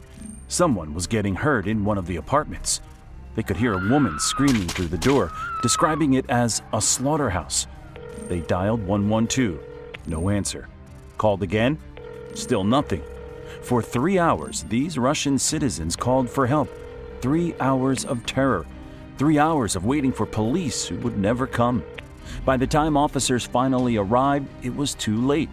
Another statistic in Russia's collapsing law and order. But here's the thing that should terrify you. This isn't happening in some war-torn region. This is happening across Russia right now. As of early 2025, Russia is bleeding police officers, 172,000 unfilled positions nationwide, a devastating 33,000 jump from the previous year. In some regions, that translates to up to 75% of jobs vacant, leaving vast areas effectively unguarded. And what's filling the void? Armed vigilante groups, ex-convicts, combat-shattered veterans who've learned that violence solves problems. We're watching a nuclear superpower disintegrate from within, and what comes next will shock you. Let's start with the numbers that should make Putin lose sleep at night. Interior Minister Vladimir Kolokotsev can no longer hide the scale of this crisis. In March 2025, he revealed the country now has 172,000 unfilled police positions, a staggering increase of 33,000 vacancies in just 1 year. Entire regions are operating with skeleton crews. Some provinces function with just 2/3 of their required officers. Think about that for a second. That's not just a shortage, that's the systematic breakdown of basic government function. But here's what's really driving this collapse. The war in Ukraine has turned into a police recruitment black hole. See, the types of people motivated to do police work are often the same people drawn to military service. And right now, Russian soldiers can earn several times what a police officer makes. A patrol officer in the provinces earns as little as 25,000 rubles per month. That's about $270. Meanwhile, combat soldiers are pulling in massive signing bonuses and war pay. But it's not just about money. There's something even more insidious happening here. The Russian government has created quotas for Interior Ministry staff to send men to the front lines. Police agencies are literally required to contribute recruits to the war effort. Some officers are being offered cash bonuses, up to 100,000 rubles, for persuading criminal detainees to enlist for Ukraine. Think about that for a moment. Police officers in St. Petersburg can double their monthly salary by sending just 2 detainees per month to war. This creates a perverse incentive where some cops focus more on funneling suspects to the military than actually fighting crime. One suspect in Voronezh alleged that police beat and electrocuted him to force him to sign a military contract. When officers were eventually arrested for this abuse, it revealed just how desperate the system has become. So thousands of officers are literally walking off the job to go fight in Ukraine. They're trading their badges for rifles because the math is simple. Why risk your life for peanuts when you can risk it for real money? Others stay in police work only to avoid conscription, since police are exempt from the draft. But even that incentive hasn't stopped the massive outflow of personnel. And those who stay behind, they're drowning. With massive vacancies, the remaining officers are working 16-hour shifts. They're covering multiple precincts. Some district officers who should be responsible for one area are now handling 4 precincts. That's about 160 people under active supervision. One officer in the Kaluga region told reporters that he's supposed to visit these people twice a month. With his impossible workload, he admits he hasn't seen some of them even once. But here's what makes this situation even more desperate. The quality of remaining officers is plummeting. As many as 40% of resigning officers now leave before retirement age. These aren't rookies washing out. These are experienced veterans with decades of knowledge walking away from their careers. In 2024, half of all officers with 10 years of experience quit their jobs. One precinct in Yekaterinburg saw nearly 100% staff turnover in just 6 years. What's left behind are either young, inexperienced recruits who have no idea what they're doing or empty desks. The system is breaking down so badly that officers are buying their own office supplies, fuel, and equipment just to do their jobs. A throwback to the chaotic 1990s that Russians thought they'd left behind forever. But the real horror story? Citizens are discovering that calling the police has become a gamble with their lives. What happens when a country's law enforcement system collapses? We're finding out in real time, and it's terrifying. Russia's Interior Ministry is now forecasting the highest spike in violent crime in 15 years. In 2024, serious and especially serious crimes reached 617,301, the highest figure in over 14 years according to ministry data. Recent statistics from the Ministry of Internal Affairs showed that between January and June 2025, 333,251 serious and particularly serious crimes were documented, a 10.4% rise compared to the same period in 2024. This means that the number of serious crimes in Russia has already reached a 15-year high by mid-2025. But here's what should terrify every Russian citizen. This isn't just about statistics. It's about the complete breakdown of the rule of law. In many Russian towns, calling the police has become an exercise in futility. Emergency response times have stretched from minutes to hours if responses come at all. And we're not talking about minor crimes here. We're talking about life or death situations where citizens are literally fighting for survival while waiting for help that may never arrive. But statistics don't capture the human cost of this breakdown. Take what happened in the Kemerovo region, when the shortage was far less severe than today. 7 emergency calls about a violent assault, no officers for over 3 hours. Neighbors broke down the door themselves to find 23-year-old Vera Pektileva murdered by her ex-boyfriend. Today, with forces decimated, such tragedies aren't exceptional, they're routine. Across Russia, emergency calls go unanswered. Rural districts operate without protection. One Siberian detective handling dozens of cases alone admits marking most as not possible to investigate. This creates a predatory environment that feeds on itself. When criminals realize there's little chance of being caught or punished, they get bolder. They start telling their friends. Those friends commit crimes they know they can get away with.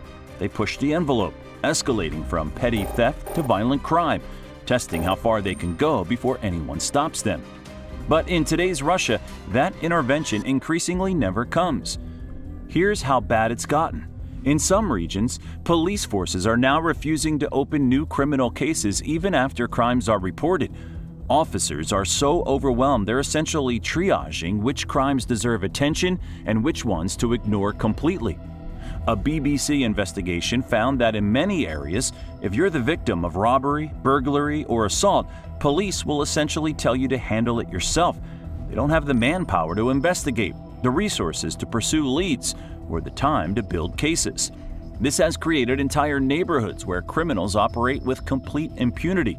They know the odds of facing consequences are virtually zero. And in some truly dystopian developments, desperate police departments have resorted to falsifying evidence and coercing confessions just to close cases quickly. Veteran officers describing beaten suspects so they take the blame, not because they're guilty, but because closing files is the only way to manage impossible caseloads. This means innocent people are being framed for crimes they didn't commit, while the real criminals remain free to strike again. It's a complete breakdown of justice that undermines any remaining public trust in the system. And the criminals aren't just getting bolder, they're getting deadlier. Many aren't ordinary thugs at all. They're combat veterans, battle-scarred, psychologically shattered, and legally pardoned for past crimes if they fought in Ukraine. Since the war began, over 750 civilians have been killed or seriously injured by returning servicemen, former soldiers now turned predators. As of February 2025, 378 people died in veteran-related incidents. This isn't rehabilitation, it's the weaponization of society's most dangerous elements. The Russian government's response to this crisis?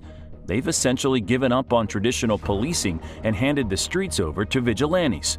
Meet the shadow enforcers of Putin's crumbling state. Ruskaya Obchina, the Russian community. Black-clad paramilitaries with warrior emblems and a mandate to operate beyond legal constraints. They're Russia's largest far-right organization, 1.2 million YouTube subscribers, 650,000 Telegram followers, 140 chapters spanning 11 time zones. Their innovation? A mobile app where citizens summon armed vigilantes instead of dialing police. Hit the SOS button, and masked enforcers appear to deliver their version of justice. This isn't dystopian fiction, it's Putin's Russia in 2025. In Novosibirsk, these militants rounded up construction workers and force-marched them to police stations. In St. Petersburg, they raided an apartment where a fire broke out and killed the suspect. In remote forest, they tortured a teenager with electric shock devices while threatening rape and murder. The Russian government's response? Open collaboration. Police across multiple regions openly welcome vigilante assistance due to critical understaffing. When officers arrive at scenes involving Ruskaya Obchina, the paramilitaries control the narrative while victims remain silent from fear. But here's what makes this collaboration even more disturbing. It's not just happening in remote areas. This is occurring in major cities in broad daylight with full knowledge of local authorities. These groups regularly accompany official raids, providing muscle during operations against migrant communities. They conduct warrantless searches, detain people without legal authority, and interrogate suspects using methods that would be illegal if employed by actual police. But when they occasionally face arrest, high-ranking officials intervene. After St. Petersburg police detained vigilantes for attacking taxi drivers, Alexander Bystrykin, head of Russia's investigative committee, opened cases against the arresting officers for exceeding authority. This sends an unmistakable message. These groups enjoy protection from the highest levels of power. What's even more chilling is how organized and sophisticated these groups have become. They operate training camps where they teach building assault tactics with firearms. They run cyber troops that scour the internet for content they deem unpatriotic or unorthodox, filing mass complaints to shut down everything from comic books to music festivals. They've even established funding networks that raise money for the Russian army in Ukraine, giving them political cover while they operate their parallel enforcement system. But Russkaya Obshchina represents more than street patrols. They're building a parallel enforcement system that could outlast the current regime. Here's where the nightmare truly begins. For 3 years, Russia has recruited prisoners to fight in Ukraine. Murderers, rapists, violent predators promise freedom in exchange for combat service. These men are now returning home, legally pardoned, combat trained, psychologically destroyed. Over 1,130 veterans now face new criminal charges. But the real scope is far from terrifying. Among documented cases, 166 involved outright murders that claimed 196 lives. Another 112 deaths resulted from grievous bodily harm. Most occurred in domestic settings, often alcohol-fueled, typically targeting family members or acquaintances. But these numbers only capture what's been reported and prosecuted. Independent investigations suggest the real toll could be 2 or 3 times higher. The individual cases reveal systematic horror. Sergei Kozlov, a Wagner fighter who returned home and murdered his pregnant 18-year-old partner with such brutality that documenting her 138 injuries required multiple pages. Then there's the case of Ivan Rosomakin, a convicted murderer who was recruited by Wagner, completed his combat service, and promptly killed again after returning home. When local media asked if he'd be allowed to sign another military contract, the question wasn't treated as absurd. Or consider what happened in Achinsk, where veteran Kirill Chepligin allegedly murdered both his ex-wife and her new partner in broad daylight. Security cameras captured him chasing the woman across a snowy playground before stabbing her to death while she screamed for help. These aren't isolated incidents of combat stress or PTSD episodes. These are calculated acts of violence by men who have learned that killing solves problems and that Russian society will protect them as long as they're considered heroes. But here's what makes this even more disturbing. Many of these crimes are being treated leniently by Russian courts. Military service is now considered a mitigating factor in criminal sentencing. In about 2/3 of cases involving veteran defendants, judges have reduced sentences or dismissed charges entirely because the accused served their country. This represents something unprecedented: the state-sponsored militarization of criminality. Up to 35% of fighters on average suffer PTSD, roughly 150,000 men requiring psychological support that doesn't exist. Some returning fighters have been conditioned to solve problems through violence and now operate in a society where police response is functionally non-existent. But here's what Russian authorities aren't telling you. The psychological damage goes far beyond individual veterans. Experts are now documenting something called secondary PTSD, affecting the families and communities of returning fighters. Wives, children, and neighbors are developing trauma symptoms just from living around these men. Domestic violence rates in military families have skyrocketed. Psychologist Ludmila Petronovskaya has warned that families and Russian society should exercise caution around returning veterans because many will be psychologically unstable. Meanwhile, many struggle adjusting to civilian wages after earning massive combat bonuses. Some refuse jobs paying less than military service. The result? A turn toward organized crime for easy money. Criminal syndicates now recruit ex-soldiers as contract killers and enforcers, prompting rivals to militarize in response. Khaki gangs, entirely veteran-composed criminal units, clash with established organizations, intensifying violence nationwide. Meanwhile, weapons flood the black market. In just May and June 2025, authorities dismantled 157 arms trafficking rings across 51 regions, seizing grenade launchers and 140 kilograms of explosives. That's enough firepower to outfit a militia and represents only what they found. The state created this monster by weaponizing criminals. Now it can't control what it unleashed. What we're witnessing represents the fundamental unraveling of the social contract that holds civilization together. Citizens pay taxes and follow laws in exchange for basic security and order. In Russia, that agreement lies shattered. Every ruble bombing Ukrainian cities is one not spent on domestic law enforcement. Every officer recruited for foreign combat leaves civilians more vulnerable at home. Russians increasingly understand this brutal calculus, and resentment is building. In affected regions, residents stage protests demanding police protection. Former law enforcement officials warn that unsolved crimes could trigger outbursts of social negativity as people lose faith in state institutions. This threatens Putin's core legitimacy, built on ending 1990s chaos through authoritarian stability. His implicit deal was simple: surrender political freedom for economic prosperity and personal security. Now prosperity vanishes while crime explodes, yet authoritarianism intensifies. People expect civilized societies to maintain rule of law. Without it, regime support can evaporate rapidly. The 2023 Prigozhin mutiny offered a preview of internal instability's dangers. That revolt failed partly because most Russians still trusted their government and believed in military victory. But conditions have deteriorated dramatically since then.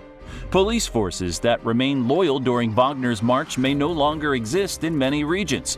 The vigilante groups Putin tolerates could easily redirect their weapons toward authorities if leadership fails to serve their interests. And here's something that should chill every world leader.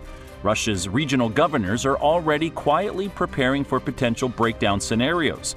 Some are reportedly building relationships with local strongmen and militia leaders as insurance policies in case central authority collapses. We're seeing the emergence of what experts call security feudalism, where different armed groups control different territories based on their ability to project force rather than legal authority. In some regions, it's vigilante groups like Russkaya Obshchina. In others, it's veteran-led criminal organizations. In still others, it's a combination of corrupt police, private security firms, and paramilitary units that operate more like medieval armies than modern law enforcement.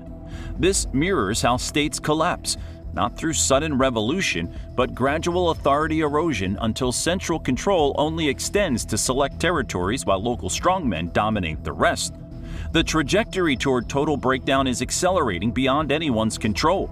Consider the mathematics: 90,000 police vacancies in late 2022, 152,000 by spring 2024, 172,000 by early 2025.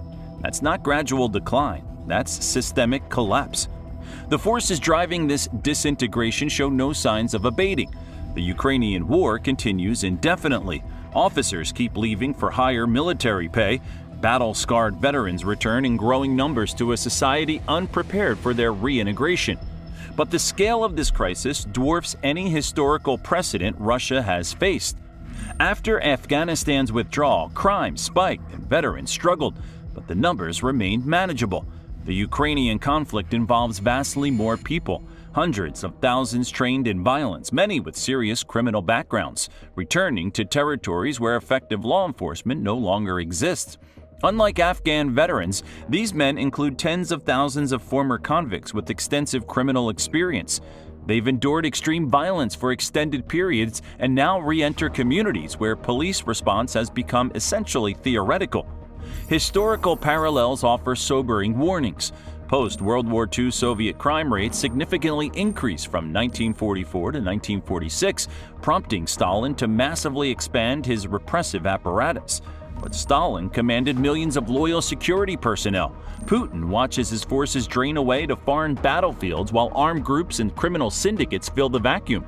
Some experts suggest Putin might respond by assigning returning veterans new foreign missions, launching additional acts of aggression to prevent domestic destabilization. In other words, the internal security breakdown could drive Russia toward even greater international aggression. But there's another possibility that's genuinely terrifying: gradual state fragmentation. If current trends persist, we might witness regional strongmen emerging, armed militias controlling territories, and central authority existing only in name outside major urban centers. Western intelligence agencies are already documenting how the Kremlin leverages criminal networks for sabotage and cyber attacks in Europe.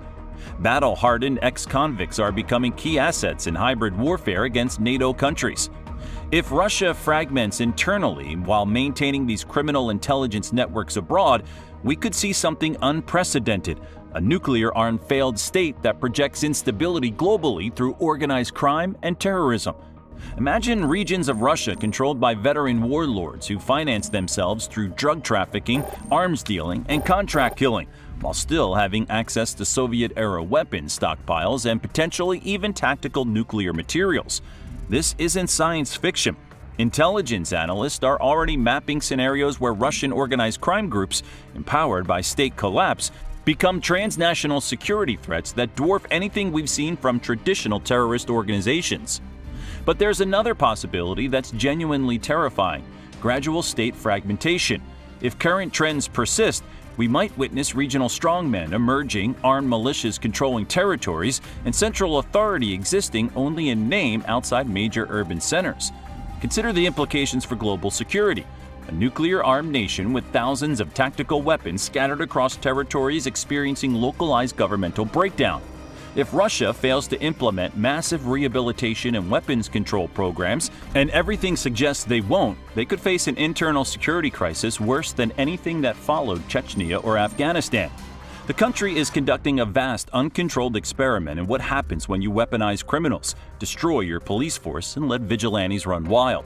And we're all about to find out how that experiment ends. The situation has become genuinely heartbreaking to witness. A nuclear superpower voluntarily dismantling its own civilization. Russia has engineered a perfect storm: depleted law enforcement, traumatized veterans, empowered vigilante groups, weaponized criminals, and flooding black markets.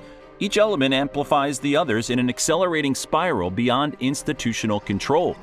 Today's vigilante solutions could become tomorrow's warlord territories. Current veteran heroes might evolve into organized crime kingpins. The weapons trafficking networks won't disappear when hostilities end. Most dangerously, an entire generation is growing up with toxic beliefs. Violence solves problems.